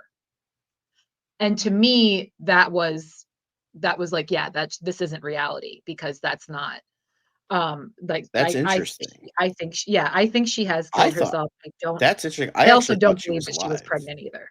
Well, Okay. obviously she was she was probably lying about that. But the reason I Yeah. think she was alive, because I noticed this, because like I'm not like a gun nut or anything, but I have like I know little bits here and there. When she put the gun to her head, the trigger was not, it was pulled back all the way. So like no matter what, you wouldn't be able to pull the trigger. Okay. So Okay. I don't really know how to like, but like there was circle there, and then like it was like all the way to the No, back I know what you're saying. of Yeah. the Yeah. Okay. okay. So it looks like you couldn't Yeah. even pull the trigger. I think she was just kind of doing that because like what she did earlier on Yeah. in the movie, where she was like Right. Earlier on. um Yeah. so I think that was just her like, being crazy and just like wanting to do it but not actually doing it. Um Yeah. so I viewed it, she was really there, but it was like the ultimate, like she needed to be there, like let him go, that kind of thing. But I mean, I Well, could and also see that is very her being, symbolic too. In yeah, a lot of story, when women cut their hair, it's their way of shedding that part of their right, life. yeah, yeah, yeah, So it could very well be that she was still alive, but that was her way of being like, yeah, I'm done with you now. Like I've moved on.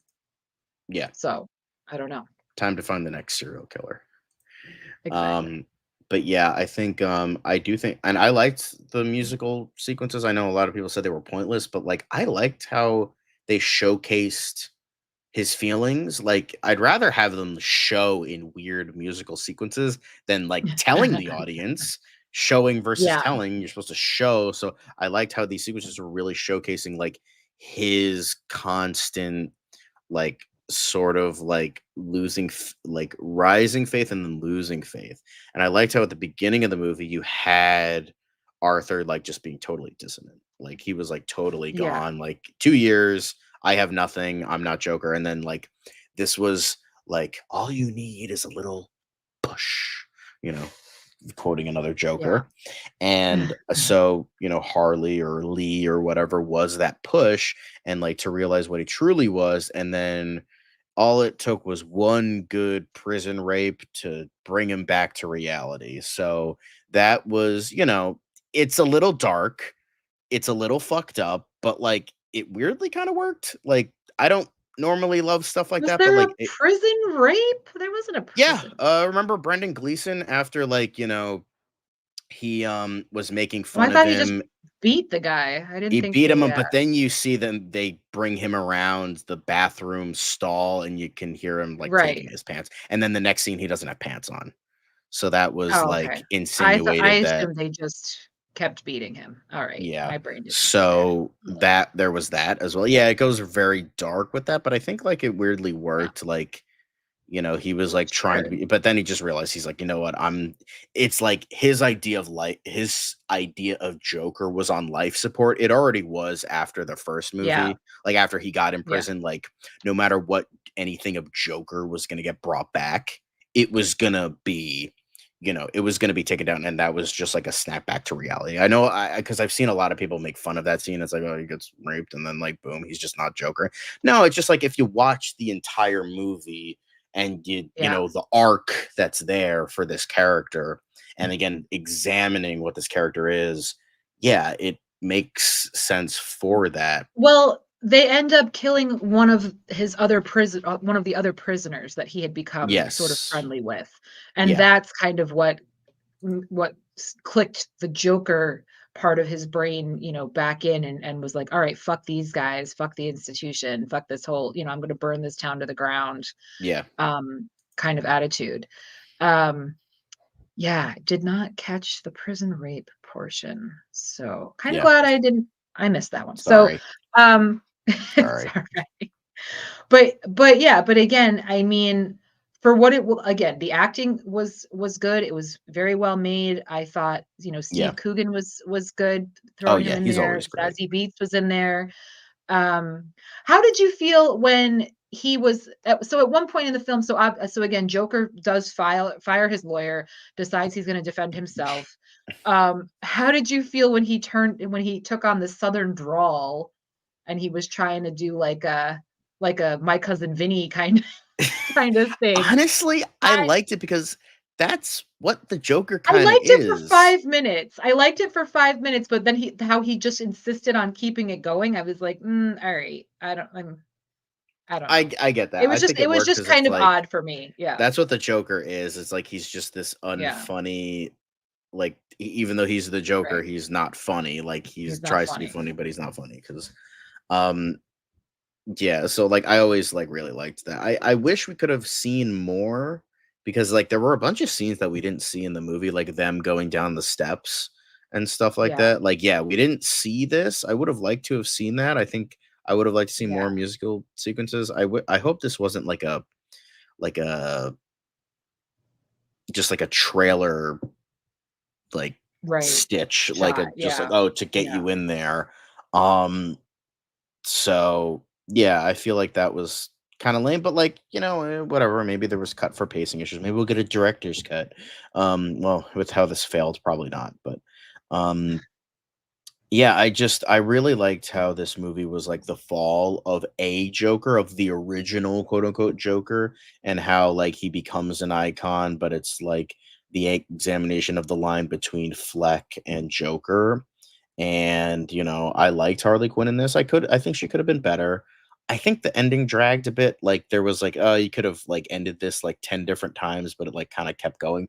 But it wasn't it that's like more of a nitpick in all honesty. It's not a perfect movie, but I think I like this more than the original, like a little bit more because mainly because of what Todd Phillips got with like Batman, Joker, and that relationship. Even though Batman doesn't appear or Bruce Wayne doesn't even appear in this movie, Right. it was I feel like Todd Phillips because yeah, Joker, I think he obviously he understands comic books to a reason because like he made both of these movies and like there was a lot of like but it was mainly like surface stuff like oh a little bit of Killing Joke but like doing his own thing, and I liked that.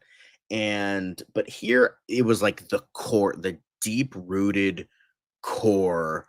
And yeah, that's fair, Watcher. Yeah, that's fair. But like the Yeah, I deep agree. rooted core of like what makes that dichotomy work and how he became like this weird icon. Like that's definitely an interesting way of doing it, and I really liked that. I also I was curious with how much the judge looked like Martin Scorsese. Right? I Absolutely. was That's what I curious, thought. Yeah. was that like an homage or considering how like he was so much of an asshole and like Joker like beat him with a gavel in one of the musical Yeah. sequences, was that Todd Phillips' way of saying fuck you to the people that kept saying that the first one was just Diet Taxi Driver and Diet King of Comedy? Maybe I that's mean, how I it's kind of viewed it yeah, after a while. that's a very fair assessment. I mean, I don't think I was actually surprised how, like, I thought the judge was gonna be a lot worse. I thought the judge was just gonna be a real dickhead the entire time, and I didn't feel that way at all. I just felt they was just, You felt that way about Harvey maybe Dent, very though. yeah, Harvey Dent is again, I'm gonna make t-shirts, you guys. Visit my Etsy shop. Harvey Dent is a dick. I've always felt that way about that character, though I've never cared for that character. So I mean, until he becomes Two-Face, then he's great, especially if it's Tommy Lee Jones. But I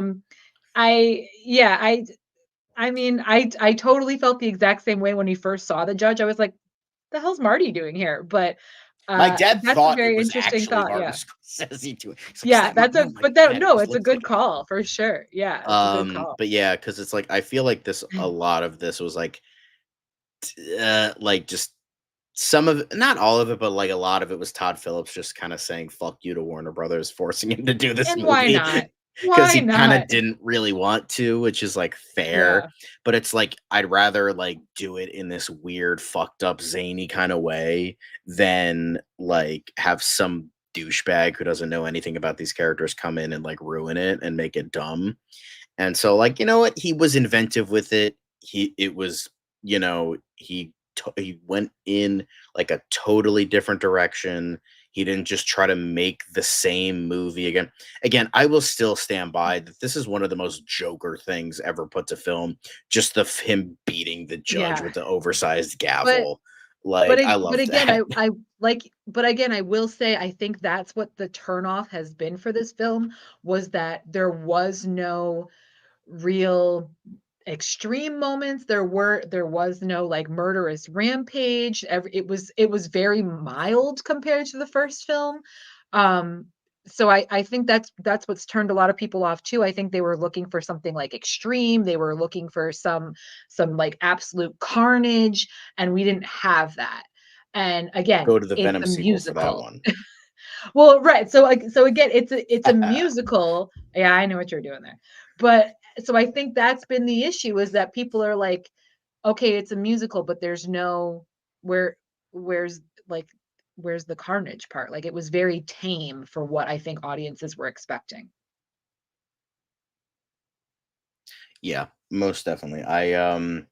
I do wish there could have been more. Like, I remember the initial reports of this were like, oh, it's gonna have like torturous shit in here and like all that kind of stuff. Like, oh, it's gonna have like fucking rape and castration and people get brutally tortured and ripped apart. It's gonna have those fucked up like damn, and then all of that turned out to be wrong. Not like that was a bad thing, but like I don't mind. This, I still think it follows the first movie, but it does its own thing. And I liked it a little bit more. Like, I would give like the first one an 8 out of 10. I would give this like an 8.5 out of 10. So it's not like, oh my god, it's so much better. Just I liked it a little bit more. Like, I liked the weirdness of it, and I love that. I like bleak endings. Like, I remember when my friends and I watched the original Speak No Evil, and then we watched the remake. All my friends were like, "Oh yeah, the remake's better. It doesn't have this like bleak, terrible ending." I'm like, I like the original more. I like fucked up, depressing endings to a point. Like, I still like Boy in the Striped Pajamas fucking scarred me as a child, but like I still like, for the most part, really fucked up everything, as long as it works for the narrative. If it doesn't work for the narrative, then I'm like, fuck off. But if it works, then I'm all for it. Like, and I think it works here with what Todd Phillips was doing, and with this examination and fall of Arthur Fleck. An examination of Joker and the fall of Arthur Fleck. So first one was the rise of Joker. This was the fall of Arthur Fleck. But like Joker soaring even more. So Yeah. that's what I think. And again, even though I don't mind the fact that it was a musical, I do agree with the watcher about the overall pacing, the way that it was edited together, was that there was no lead up into the musical number. There was, like you would expect in a regular musical, like you always know when it's coming, and for them to just all of a sudden like just break into this other scene is like, oh, all right, we've got another song. I mean, so do you think I it totally added to the movie? Like, I think so. Because the comments that I've been hearing are like, the music. You could have taken the songs out of the movie, and then the movie would have still worked. Like, did they feel superfluous to the story? I don't think so. I would agree with that, but at the same time, like I said, like you could tell what was reality and then what was fantasy based on the way they put the productions together and the way they sang the different songs. I've never been a big fan of musicals myself anyway. So I do agree that again, if you're going into it with the expectation of the first film and then all of a sudden you're like, the fuck, this is a musical, it's definitely gonna be, it's gonna take you aback you're like, oh, so this is what we're doing for 2 hours. Okay. So I definitely get it in that regard.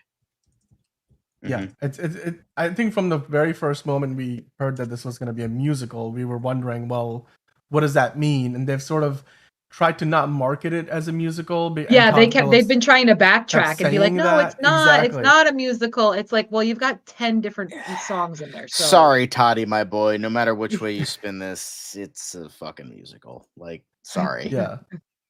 Well, I mean, look, at the end of the day, the movie is just not being received well. The Rotten Tomatoes score sucks. We have talked about this already on the show many times. Nobody wanted a sequel. So except Warner Brothers, because they wanted $1 billion again. I don't know if they wanted $1 billion, but it's like I don't even know if Joaquin wanted a sequel. You know, he never does sequels. That's why wow. I get the business decision to make a sequel, because if you make $1 billion in a movie that you didn't even spend $100 million making and did diddly squat to market, it's like you got to give it like, a punter's chance to make some more money out of it. And to be quite frank, this movie, even with the budget that it has, it doesn't need to make $1 billion to make its money back. Now, granted, the start that it's off to is terrible. We were looking at it earlier in the show, at the very top of the show. If you guys are joining us late, then you can skip back and look at it. We had a story up about Joker Folie Deux's box office right now. We're doing the show on a Friday night. It's currently aiming for $45 to $50 million at the opening weekend, which isn't a very good start. It's half of what the first movie did.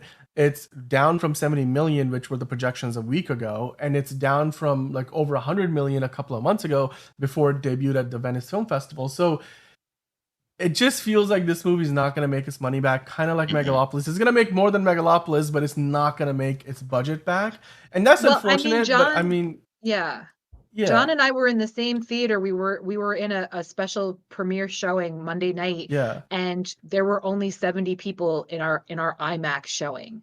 So the fact that they couldn't even, for this special event, which normally absolutely fills up and sells out, the fact that they couldn't even get a full theater for that says a lot.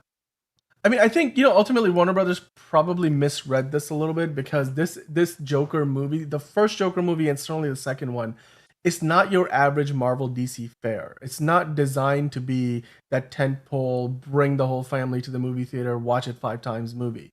It's really not that. I mean, I don't like those either. Gave it that treatment.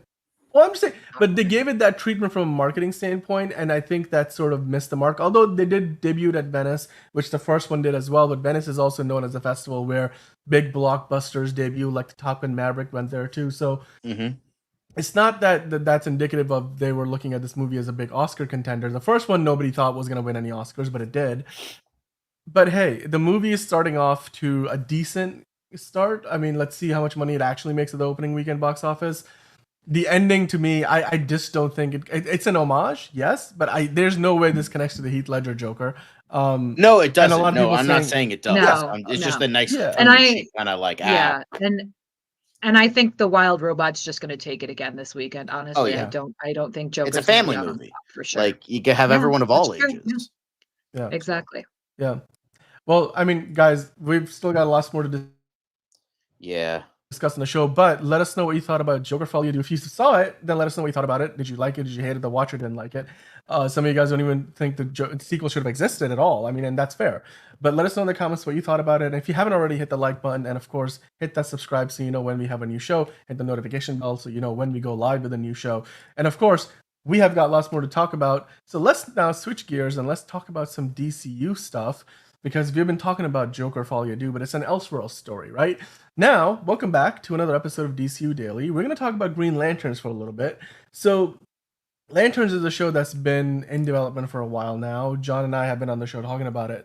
We've been talking about who's going to play Hal Jordan. We know Kyle Chandler is now cast in that role. We know that there's Aaron Pierre, Stephen James in consideration to play the role of Jon Stewart.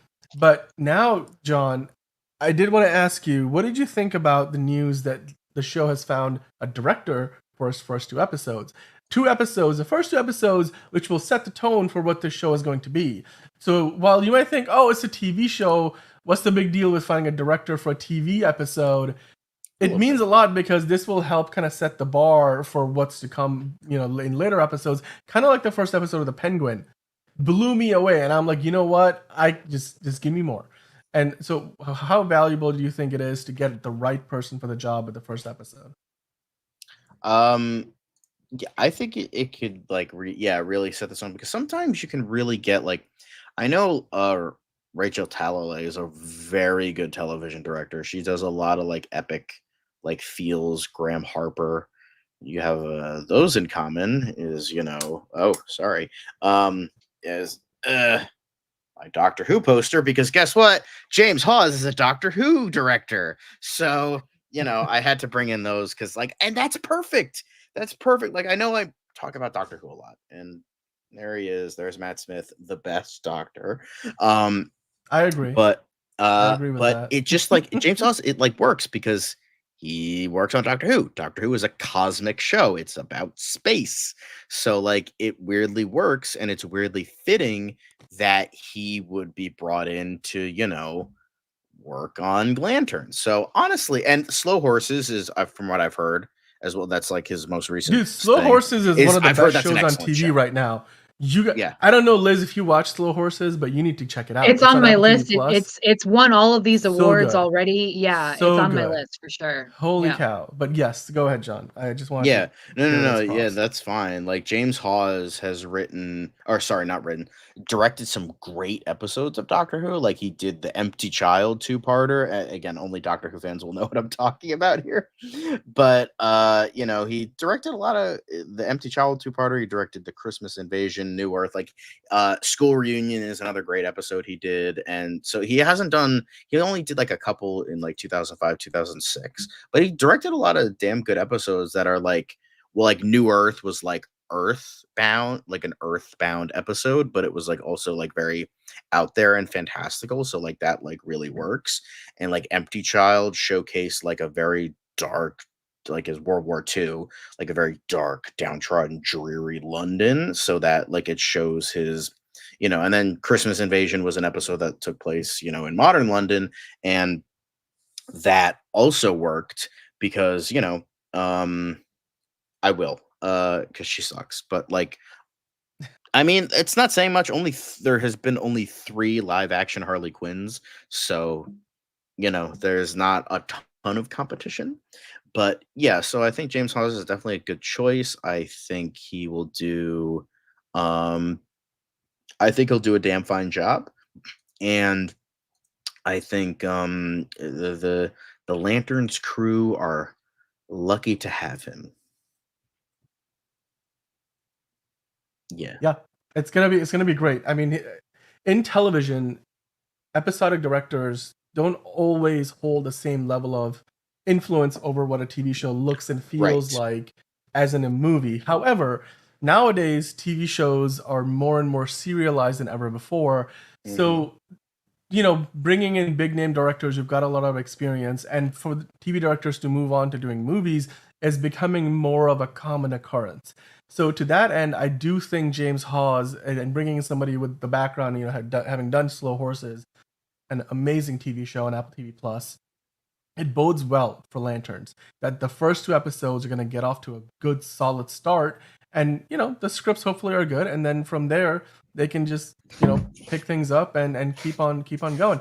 I'm looking forward to it. Keep on keeping on. Keep it on. Exactly that. I think it would be fantastic to see what those first episodes look like, because that's really where you set up the murder mystery that they're trying to solve. I really do wonder like what that is going to be. And my bet is still on the idea that it's going to be Guy Gardner getting knocked off, and somehow that's going to lead to essentially, the 2 Lanterns, like the veteran Hal Jordan and the young Jon Stewart, in sort of a Men in Black way investigating the mystery in the heartland of America, as is, which I guess is not Metropolis, because Metropolis is in Delaware, but maybe Smallville is in, it's in Kansas, so that's the heartland, right? So, but John, we have more than just that piece of news for DC Daily today.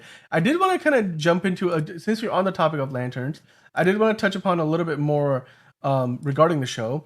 Mm-hmm. 21 Concepts, we have talked about his artwork before. They've done a fantastic job with stuff like, Chris Pine as Hal Jordan potentially, or Glenn Powell as Batman.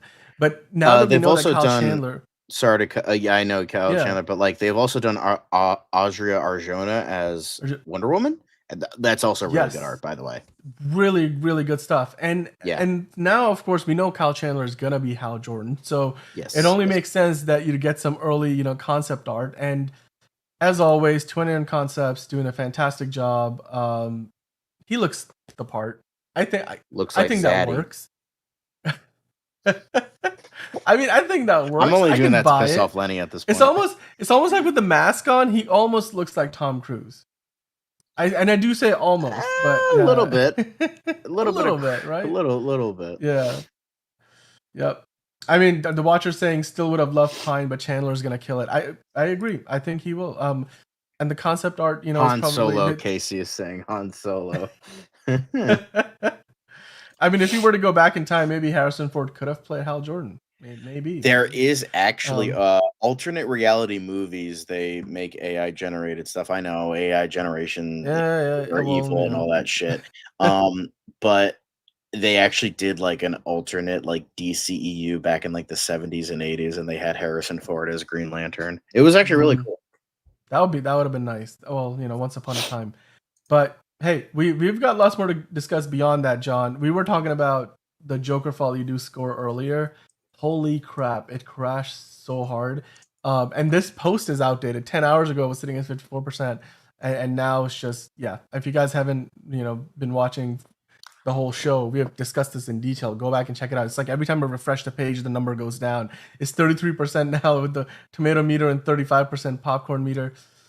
Best of luck to Joker Folie Do, man, because it's gonna struggle. It's really, really gonna struggle. But John, this now is the next story I wanted to cover, because this is your personal request, because you really wanted to talk about. There's a rumor going around that Alan Tudyk, he's got a secret role in this new Superman movie, and there's speculation out there that he might be playing Brainiac. What are your thoughts on the idea that we might be getting, of all the characters in the world, Brainiac in the first Superman movie? Is that even possible? I mean, they've been teasing Brainiac for a while now on TV and in video games, so it's like, just give us a goddamn Brainiac movie. I don't think it's Brainiac. Like, I would love it, and I think Alan Tudyk would be it would be an out there choice, but it would be a really interesting one. Martian Manhunter is another good one, but ever since Phil Morris played him on Smallville, he's usually played by a black guy, which is fine. I mean, he is a shapeshifter, not like it really matters, but usually they kind of retroactively made him a black character, which like there aren't a lot of them, and a shapeshifter works, so like cool. So they're like, yeah, sure, why not? So I don't think they're gonna do that.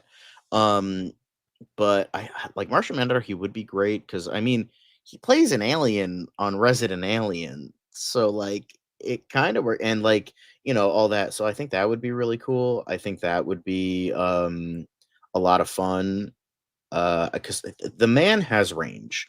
Like I know it's like, oh, Alan Tudyk, he does more than comedy. Like he is the funniest at comedy, but like he would be, honestly, I could see him as a really good Brainiac. Yeah, I think there are better choices. Like I think Jason Isaacs would be exceptional as Brainiac, and I think that Jeffrey Combs, who played him in Injustice 2, honestly, just like I know he's older, but like covering him in makeup, CGIing him a little bit, and boom, there you go. So yeah, this was the image I was talking about. Alternate ARM, alternate reality movies. They do like projects like this, and they did one for Harrison Ford as Green Lantern, which is really cool. But yeah, I could like somebody was like, oh, maybe Brainiac, but I think but if that's the case, I would go for it. I don't think that's the case. I think he's just reprising his role as Dr. Phosphorus. He's, that's who he's voicing in Creature Commandos. And so like that seems like the most likely case. So yeah. But I still wanted to talk about it because I wanted to let you guys know, like, what are your guys' thoughts on this? Do you think he could? Yeah. Ew, gross, Matt Pat. But yeah, I think I don't know. I just think him as Brainiac would be fucking awesome. Like I love Alan Tudyk. He could do anything he wants. So, I'm glad he's part of this Brave New World. So, Liz, who do you think Alan Tudyk might be playing in that new Superman movie? No, I definitely think he'll probably come back as Dr. Phosphorus, but if he does, come out as Brainiac, I have a feeling, because like you said, like it would be really surprising for him to be in, like, that's the introduction, like you said, to the film. If anything, maybe he would come back as Brainiac in like the end credit scene, you know what I mean? Like as a surprise for audiences, like this is going to be what to expect coming down the line, not necessarily in this full film the first time. But I love Alan. I have met that man. I have attended cons with him. He is was the very first con I ever went to is I met him at Wizard World in Philadelphia, which is now Dragon Con. But anyway, please, we'll get into the celebs I've met. Just hold on to your seat. You want to talk about Matt Smith? I'm meeting him in 2 weeks. Anyway, so but Alan Tudyk, I adore him because any project that he signs onto, he treats it as the most important thing he's ever done in his life. And I just, as a fan, I so respect it, and I so look Yeah. forward to anything that he is a part of, because he puts that passion behind it, and because he chose that role for a reason, because something speaks to him about it. You know what I mean? So it's just, I can't wait to see what he ends up doing, whether it is Dr. Phosphorus or whether it is Brainiac. I'm all for it. Do both. Oh, yeah. Who cares? Apparently Robert Downey Jr. can play multiple characters, so Yeah. friggin' do both. Who cares? Why not? Yeah. He's got the range. He could do both, so it's fine. Oh yeah, most definitely. Like he, as I always like to say, God's gift Thanks, to Lenny. humanity. He is most wrong. definitely God's gift to humanity. He's a I don't beautiful have it. I man. need to buy it though. I mean, one of my favorite movies of all time is Tucker and Dale versus Evil. I fucking adore him in that movie. Like that's probably my favorite. Like, and I was binging this show for a while, and then I took a break because I started to get into my movies for this month. But oh my god, he's so good in this show. And then Tucker Dale versus Evil is just, officer, we have had a doozy of a day. All these college kids just started coming onto my property and killing themselves. Can you believe it? Like, just the chemistry between him and Tyler Labine in that movie is also excellent. But he just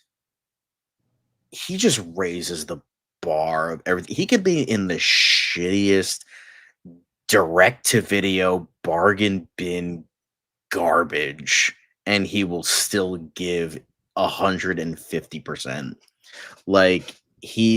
And again, the range he has as an actor, he can be funny, he can be extremely serious, he can play amazingly good, he can play total dickhead.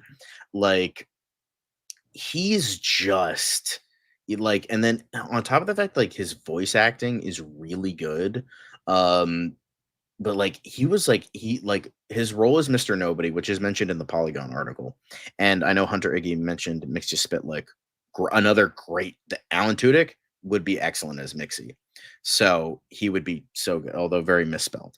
But he would be great. Like, he's just great in everything, but he can play like so many ranges, and his voice acting, like, usually, like, when it comes to a lot of like people who transition from like live action movies to voice acting, it's just like, oh, they're a famous person.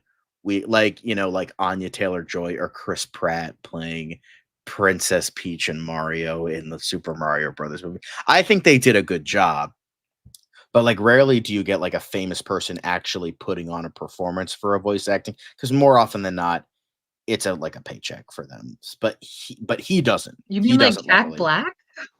Not Jack Black. He was the one that he was the only one that gave like an actual real performance in that movie. I'm talking about his other voice acting films. That's what I'm talking about. Oh, oof. Like Minecraft and Borderlands being exactly. Well, Minecraft isn't a voice acting thing. That's just him. So, well, we'll see. Oh my god. I mean, that would be amazing. Between you and me, I'm playing this really weird, obscure character.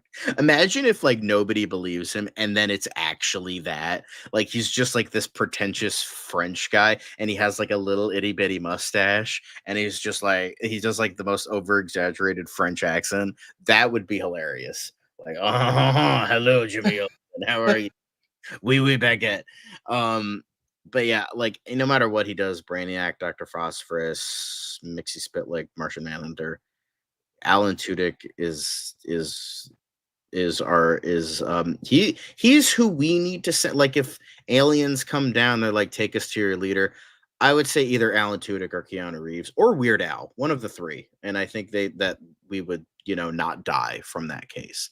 So yeah. But he's the real Steve. He's Steve the Pirate. God damn it. But Alan, oh God, I love this man so much. Like, if I had the ability to clone him, I would marry him, and we would have a lovely wedding. All right. Of course. But I can't, like, it's just like ongoing positivity for this guy. Like, he's just so talented. Like, he's just hilarious and awesome and amazing. Yeah. Sorry, I'm distracted by the chat. Fiona stepped in, and now Fiona and Lenny are doing their thing again, and I'm just distracted because my supervillain arc is continuing. That's essentially where we're at. So yeah, Alan Tudyk. That's Tudyk. Alan Tudyk. That's who we're talking about. I'm totally distracted. Tudyk. Yeah. Yeah, Liz. If you haven't heard, Lenny's trying to steal Fiona. So, I have heard, and you know what? Game on, man. May the best man win is all I can say. That's all I care about. Lenny my friend's versus happiness, Dan. That's Dawn right. of. May the best man win. Is whoever makes my girl happiest. That's all that matters to me. Sorry. You should have seen the two. You should see the twins the other day. Temple, Jesus fucking Christ! It's rough situation. It's a rough situation here. It's rough in the streets. It's just the chat went so far off track the other day. It was crazy. This is what it's turning into, and I'm like delirious. It's like 1:30 in the morning here, so I'm like, I'm out of it. We're out of it, guys. I gotta get up in 5 hours. Thanks, gang. Gang, let's go. I just keep getting cornered. Like, what did I do to deserve this treatment? Like, I don't know. Like, wow, Lenny is savage. God damn, what the fuck did you do to Lenny? God damn. I don't know. It's not Dan. It's Fiona. Fiona put a spell on him. I understand. I get it. Yeah, insert Hocus Pocus reference here. Oh my god. Anyway, moving along. Yeah, Alan Tudyk, guys, he's great. He's the best. The slander in the chat though by Lenny. Okay, never mind. Liz, Lenny is a woman, by the way. Just letting you know. Yeah, if you is a witch, I will say that. May the best person win. Whoever makes my friend the happiest. I'm for it. I stand it. Yeah. Sorry. Yeah. All right. Well, or it could just be a really powerful throuple. Hey now. That's a thing. In this day and age, you know what? Why not? A power throuple? Why not? We all got stuff going on. Sometimes people are busy, and I get it. Do what you got to do. No. Yeah, no, Lenny's like, no.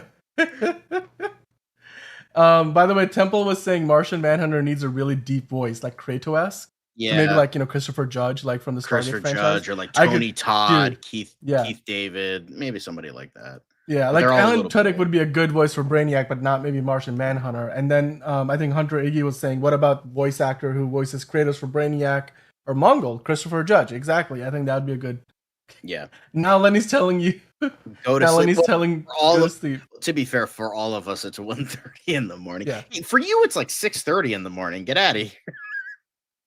Yeah, it's basically your morning. By the way, quick tidbit: it looks like they didn't have the DC Studios branding on Joker 2. They didn't, because it's not a DC Studios movie. It was made prior to James Gunn. It's Warner Brothers. So John, did you stay to the end? Because I stayed to the end, and they did. I didn't. I was like, fuck this, I'm out of here. The credits.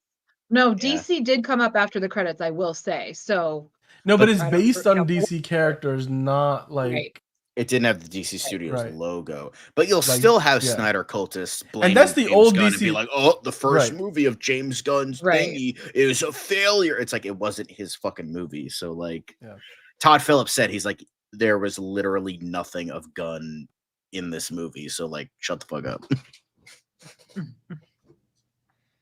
Yeah, Temple's like, I'm guessing James Gunn didn't like it. No, I don't think that's the case. It's just like John explained. It's when the movie was made. I do want to touch upon this though, guys. It's rumored that Hush is going to be the villain for the Batman Part 2. Yes. John, is there any credibility to this? Because we've been talking about Court of Owls. Would it kind of go together? Or no, do you think this is... I don't think there's any credibility to this, but the only thing I could think of is that he's a realistic villain. Like, he's not a fantastical villain. That's the only thing. Like, because when like this universe was introduced, it's like, okay, what are all the realistic villains that we could do? We can't do like Clayface. We can't do like Bane or like something. Although Nolan kind of made that work, but even then, Like Hush is just a guy that like cuts people's faces off and shit like that. So they can make that work. Or like, Joker is just a guy in clown makeup. So that also, or like acid or deformed, whatever the hell you want to do with it, because many have done many different things. And then you have so yeah, you have like all these characters that's like, okay, what can work, what can't? Like Killer Moth, like that can't work. I don't think that can work. But yeah, so like very dark, realistic villains. Like I know Professor Pig was rumored at one point. I know Hush and Court of Owls and Mr. Freeze, like a more realistic Mr. Freeze and all that. So that's the only thing I could think of is like he's a more realistic than fantastical villain of Batman. That's the only thing that would come up. I wouldn't mind seeing Hush. I think there could be a lot of good actors for Hush, but I don't know if he would be the main villain. I mean, it could kind of work like going back to Batman's past because it's his friend from his childhood. You can make that work. That's what the first movie was about, though, so I don't know if they would do that. But yeah, it could work. Yeah, sure. It's like it's more mummy vibes, but sure, that works. I guess. They can make it realistic, especially because it seems like with the Penguin, they're really showing the aftermath of the flood and the damage that's caused to the city, and how some people might associate that with the Batman because the Riddler was inspired as a vigilante to because he was like sending letters to the Batman, which all the news media was talking about. So I'm like, you could see it's sort of like in how Captain America: Civil War. You had Baron Zemo's story, where Baron Zemo was not directly, affected. I mean, he was in a way indirectly affected by the Avengers. He didn't have a personal axe to grind against Steve Rogers or the Avengers, but or I guess he did. But what I'm trying to say is, it was the actions of the Avengers that led to Baron Zemo seeking, to destroy them from the inside out. So you could kind of see maybe how there could be characters in the world of Gotham in this Batman epic crime saga where they see Batman as the antithesis of what's good for the city, and because of the flood, they blame him because the Batman inspired the Riddler to do what he did, and therefore the flooding and everything and wiped out entire neighborhoods in the city. So I can kind of see that if that's, and again, it wouldn't exactly be comic accurate, but they're gonna adapted because we have seen so far they're more than happy to take liberties with how they adapt these characters for this particular iteration of the Batman universe. Yeah. Does anybody really want Hush? I don't know.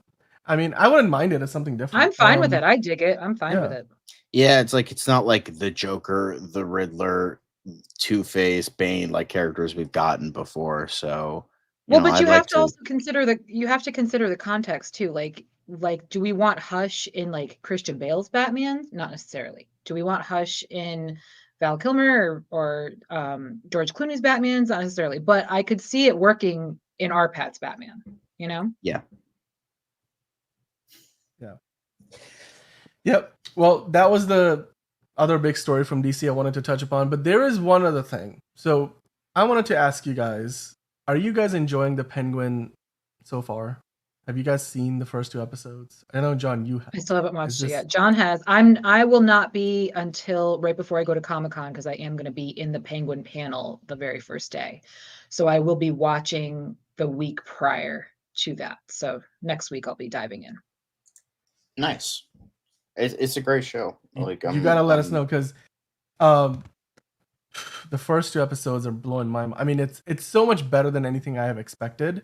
And looking at these stills for episode 3, I can already tell that this newly found, the enemy of my enemy is my friend alliance between Sophia Falcone and the Penguin, Oz Cobb, is gonna be all sorts of interesting. And you can really start to see how Victor Aguilar, who's the character on the right here, he's really being taken under the Penguin's wing, and that dynamic is starting to develop into something really cool and interesting, fascinating, if not anything else.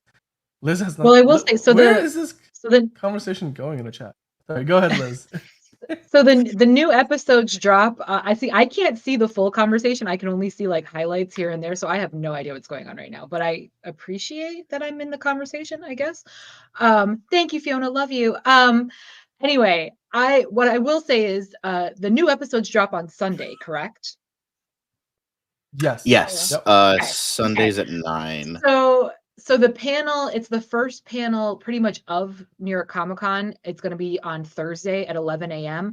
I am predicting they will be showing that weekend's episode, that Sunday's episode at the panel. That's typically what they do. So that'll be episode 5, I think, at that point.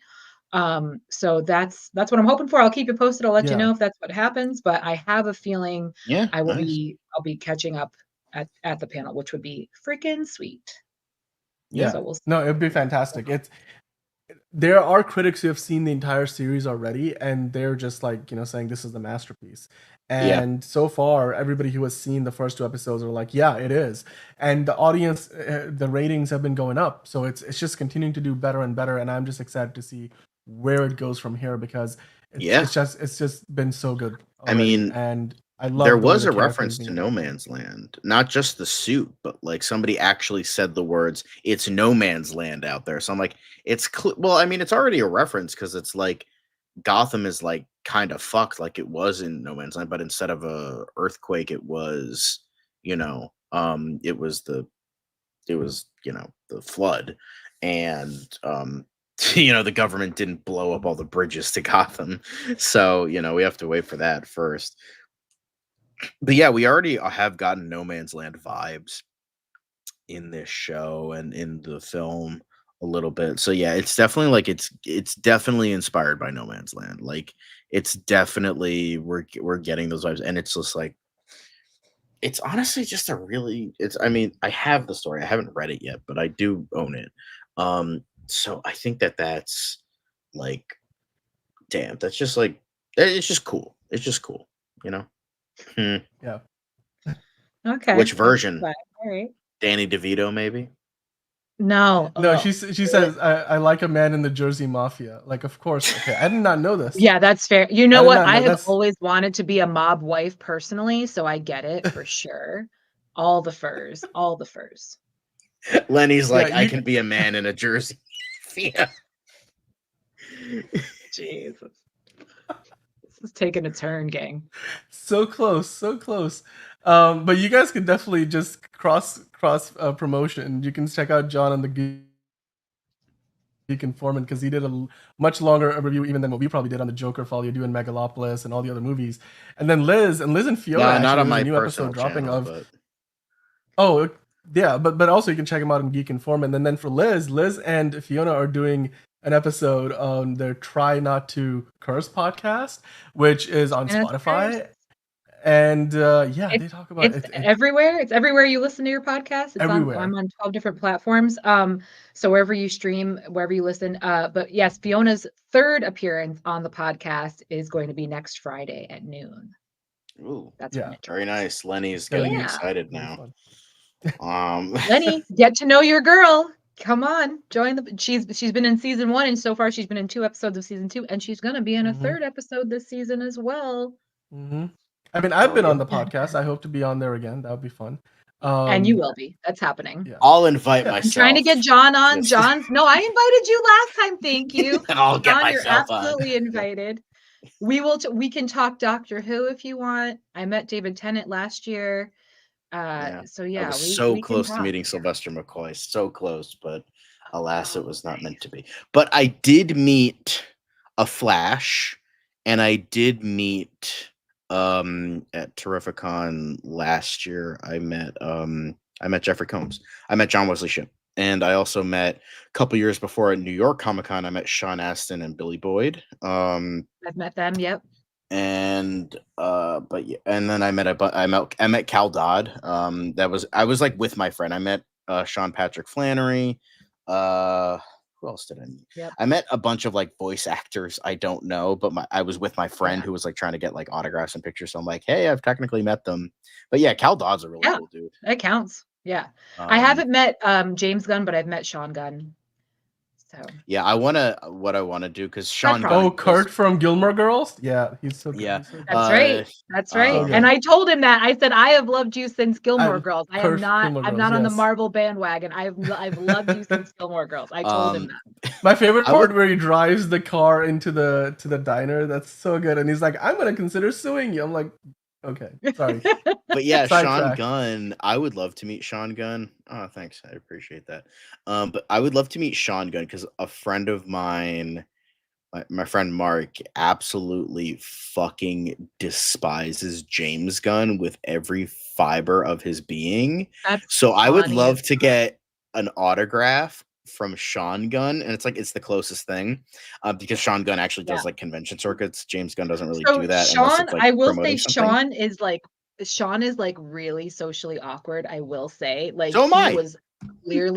he was clearly really uncomfortable. I got an autograph and I did a photo op with him. And I think like he was cool in the photo op because he had 4 other, like Michael Rooker was there and Karen Gillan was there and Palm was there. Like he had other people with him to kind of, take the attention. So he was much more comfortable in the photo op. But like just talking to him, like his head was down the whole time. Like he could not make eye contact. It was really sweet. Like it was so Yeah. endearing. He was a really nice guy. Yeah. I was thinking the same thing. Come on. The thing I've is, also again, met my sister's I've also met obsessed Luke with from Gilmore Gilmore Girls, Girls. Dan for you. I've Oh also met yeah, I do like Luke. Nobody likes do like him, Luke. but I did meet him. I had a nice chat. But yeah, Scott I would love to Peterson. meet Sean Gunn to get an autograph and then send it to my buddy and then like see him like fucking rip it apart on camera or something.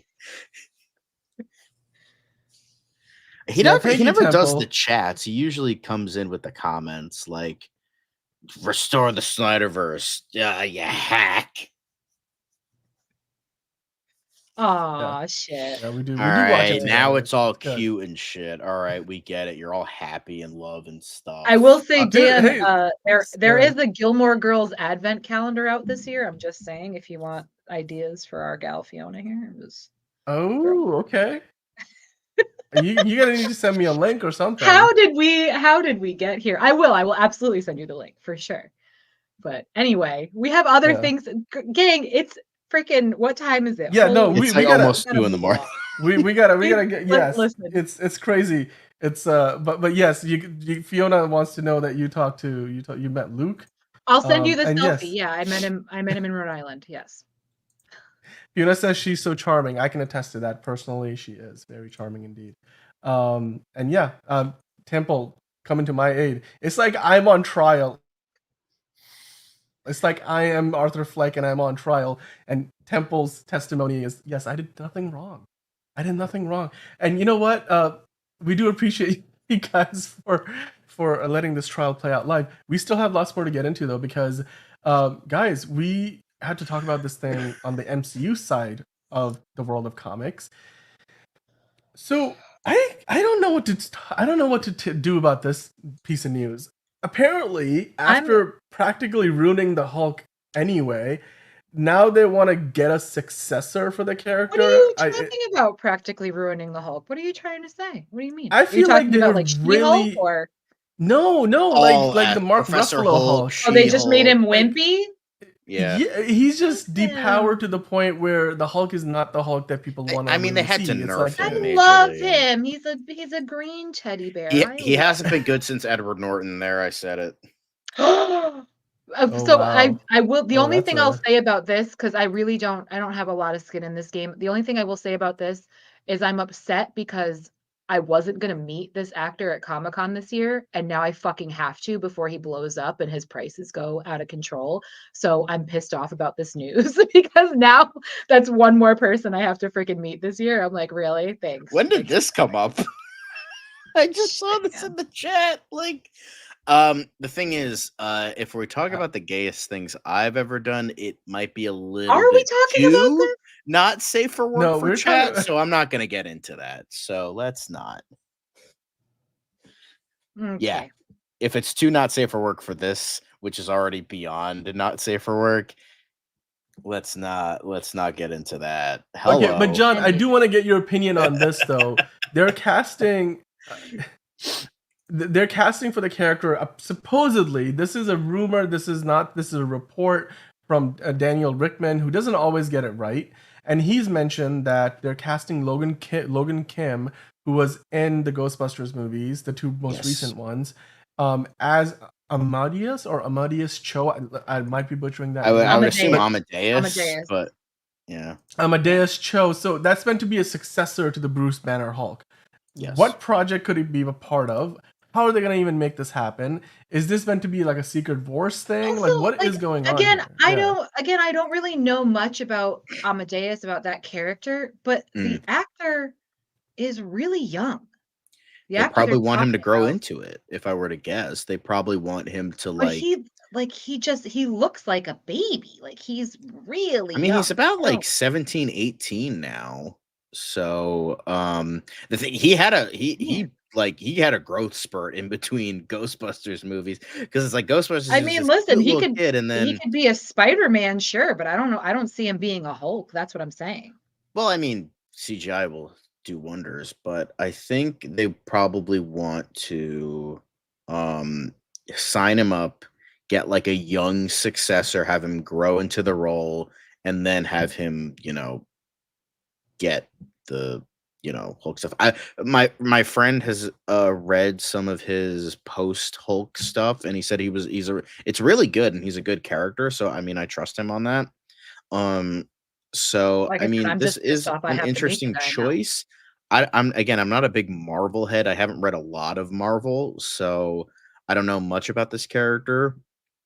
But I mean, if this is the case, I liked Logan Kim in both Ghostbusters movies.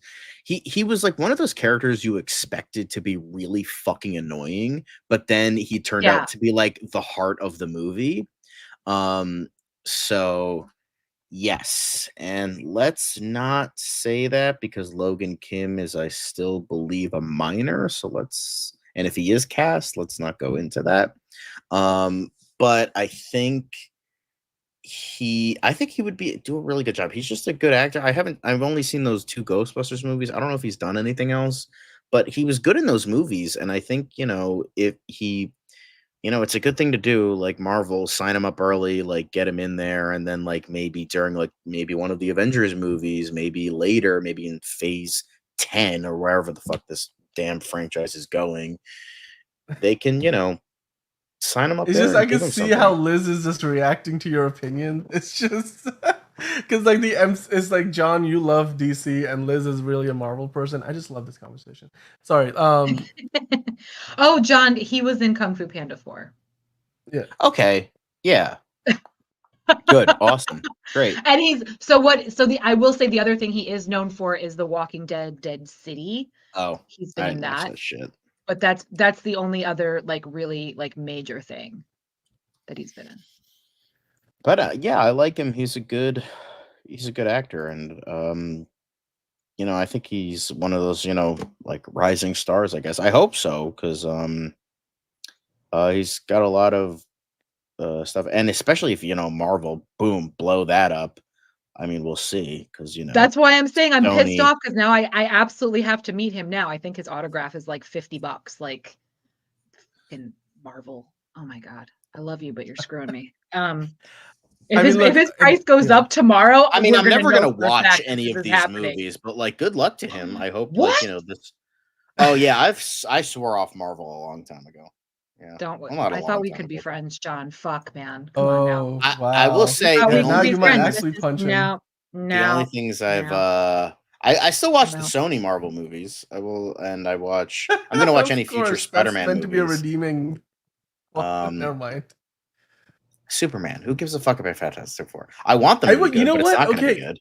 I do want to we'll do a quick answer on this, and we can have a longer conversation about this later, because this could be a really long conversation. And I'm sleeping in the studio tonight at this point. Shit, you guys. I'm just going to ask you quick, because Liz, we haven't gotten your opinion on this. Superman and Fantastic Four come out 2 weeks apart. The day that Superman wrapped filming is the day that Fantastic Four started filming. Which of these two movies are you excited about? Superman is going to take the box office. We have been burnt by fucking Fantastic Four. The most recent iteration of Fantastic Four was edited to death to the point where the fucking thing was unwatchable. I was literally in the theater the entire 2 hours, miserable. As much as I love Miles Teller, as much as I love all the other cast, freaking Michael B. Jordan, my God. They Angelina is also a big Michael B. Jordan fan. What the fuck?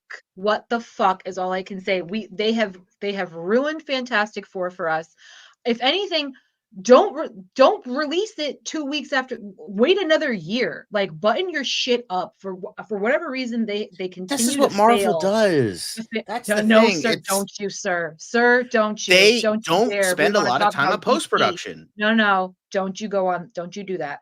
It's just with Fantastic Four. Absolutely. Fantastic Four, for whatever reason, they have absolutely fucked those stories. I don't understand it myself. When the best one is the Roger Corman movie that never technically was made. That's what I'm saying. I don't know why. That's what I'm saying. I don't know why. But you can't, and you can't, I get what Marvel's trying to do. Let Spider-Man have its moment. They've been trying to revive Spider-Man. Superman. Superman fell off. I love Henry Cavill, but it fell off, especially with Justice League. They need to let them have their moment, let them build it back up. But Marvel needs to take their time with Fantastic Four, and they're not going to, because Robert Downey Jr., Dr. Doom. I don't know. We'll see what happens. But for me, the issue has always been the way they edit, and they're gonna fuck it. I feel like they will. I mean, it's been known that they don't treat their visual artists well at all, like to the point they needed to unionize to like get bathroom breaks, which is wild, which is just, that makes absolutely no sense, because Joe Quesada is still very much a part of all of that, and you would think that he would be doing more in the background. I've met him as well, and he's a lovely human being, so hearing those stories is just like, it doesn't make sense to me. Joe Quesada, he's a comic book artist though, right? Yeah, but he was a part of the production team. I don't know how many of the Marvel films he's credited in. Like, he's been a big part of it behind the scenes. Oh, well, I mean, that makes sense, but okay, yeah. All right. It's a bummer. It's a bummer for sure. But we'll see what happens. I'm still very happy with Marvel. I do hope it's good, but like, I'm not gonna hold my breath. Like, especially with the title. I think Superman's going to take it that month, that block of time. Superman's going to take it for sure. Even if it's a turd, it's going to take it, because nobody wants to go see Fantastic Four anymore. We're over it. Like, if anything, what they really should be doing is they should make a Fantastic Four Disney Plus series to give people a little more faith that they're going to do the story justice, rather than just throw another fucking movie at us with RDJ. Like, well, RDJ is not going to be in the Fantastic Four movie. He's going to be in Avengers, Doomsday, and Secret Wars. But I have a feeling they're gonna. I have a feeling maybe the end credits, something along those lines, because Marvel still, unlike DC, I will say, Marvel tries very, very hard to connect the dots and to connect and get their people together, get the stories together, especially now that we're all in the fucking multiverse. As you know how I feel about the multiverse. Now that we've got the multiverse going strong, they're going to try and bring everybody together and just fucking throw every goddamn celebrity at us as humanly friggin' possible. I can't imagine what the popcorn buckets are gonna fucking look like this time. God damn, they're killing me. Hopefully better than the Dune-ocy. Did you see what they did with the Dune bucket and the Alien bucket? Look that up. No. That's all I'm gonna say. Look it up. I do have a Dune-ocy. It's on my shelf. Yeah, John has a Dune bucket. Why would you buy that? For the wolves. You dropped $40 for that, sir. No. It was 30. It was 30. 20. It wasn't less than 30. I know that. It was at my theater. It was like 25. Babe, you spent $30. I'm telling you right now. I know you did. Yeah. I have the receipts. Let's see it. Pull it up. Not right now. I had the receipts. I know you did. I know you did. I'm telling you. Regardless, it's a travesty. Well, atrocious. Yeah, I also have the Ghostbusters popcorn bucket too. Let's put this. I have two of them. That's great. I have the Ecto one, and I have the Ghost Catcher. Yeah. Dang. Don't fuck with me. I've got all of it. We're gonna have to do like a popcorn bucket haul video and just combine everything. Yeah, Oh, I have come the to my I have the house. Batman John, Bat Signal popcorn John, you bucket live coming like in March. I have that too. It's on my stairs right now. I also have the R2D2. I have the Barbie car. I have the Transformers Optimus Prime truck. You want to go? Let's go. Come to my house. You're 20 minutes away. I recently got into because like literally the Dunacy got me into the popcorn bucket game. So you know That's a shame. I'm sorry for that. That's horrible. That's a real shame. You hate to see it. You hate to see it. Shit. Oh, I just got the Beetlejuice one. I have the handbook for the recently deceased. I've got that too. With the Lenny, Dan is so lame. Sorry. John is fighting. He has receipts. Fiona, my love, where are you? No, Fiona's like, Dan is not lame. Thank you. She knows. She knows. I mean, Temple's also on my side.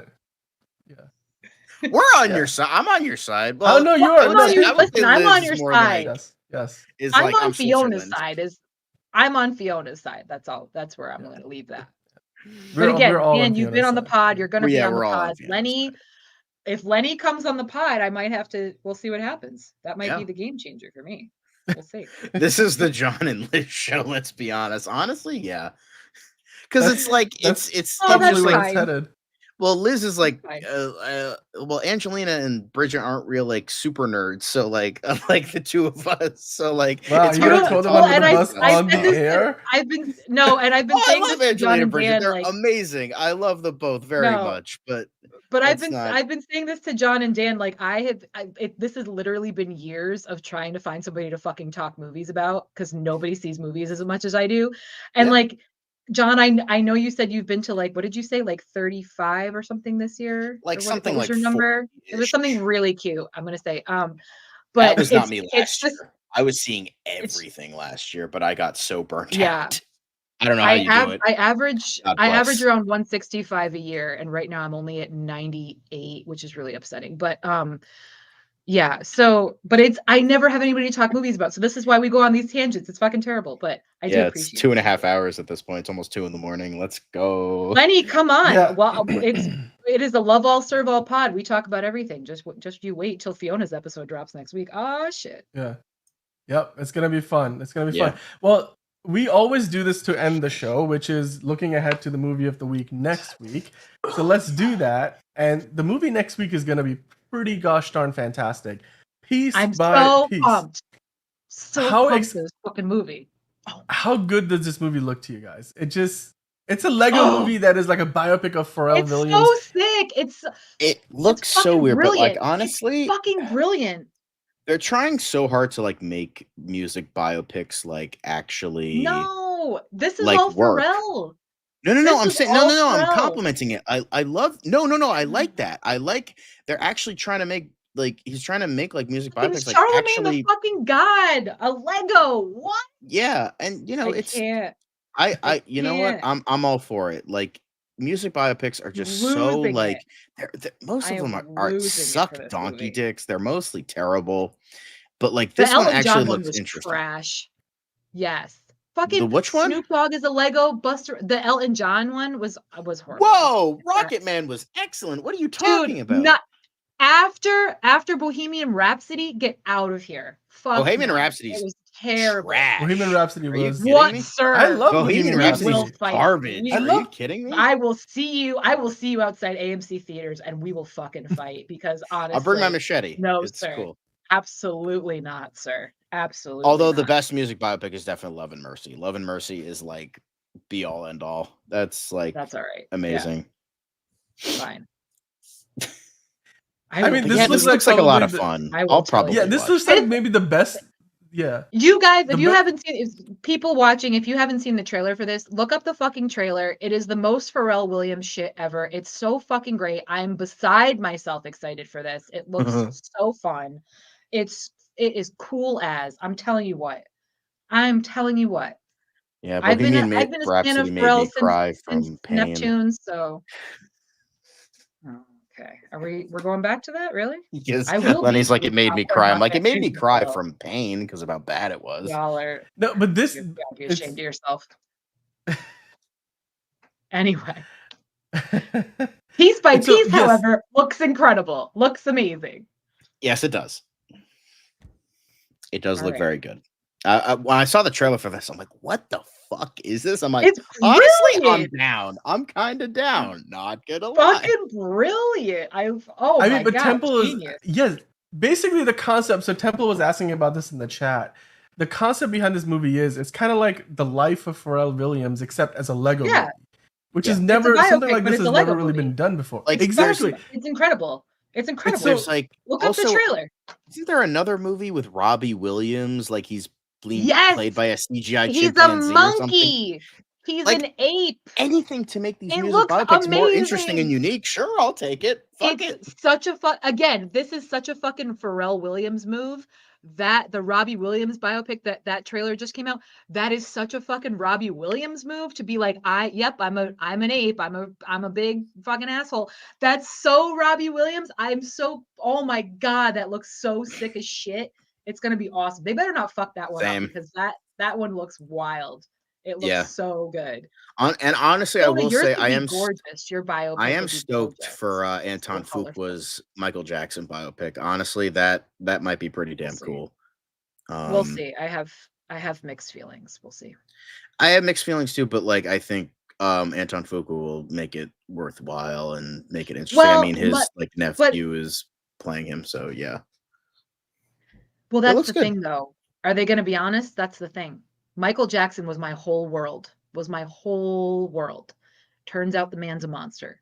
So I have a real problem. Total bullshit, but that's just me. It's absolutely not. Unfortunately, it is. Let's not get into that conversation now. We're not, but that's my point, though. That's my point. You can't have a biopic that's not honest. So that's my issue with it. There's plenty of them that aren't honest. That's the thing, though. They barely qualify as true stories. That's the thing about it. I don't know if they should be making it at all. That's what I'm saying. They've made so many biopics about the Jacksons in general that I feel like we need to just leave it alone at this point because, like, unless it's honest, like Whitney was honest. They were honest with the Whitney Houston I think in most situations with biopics, what happens is that if the person is alive, they will get a say in on it, and so that tends to tint the biopic in some shade of color on the spectrum. Well, because everybody wants to be seen in a good light. They want to protect their Like for example, we got a way deeper,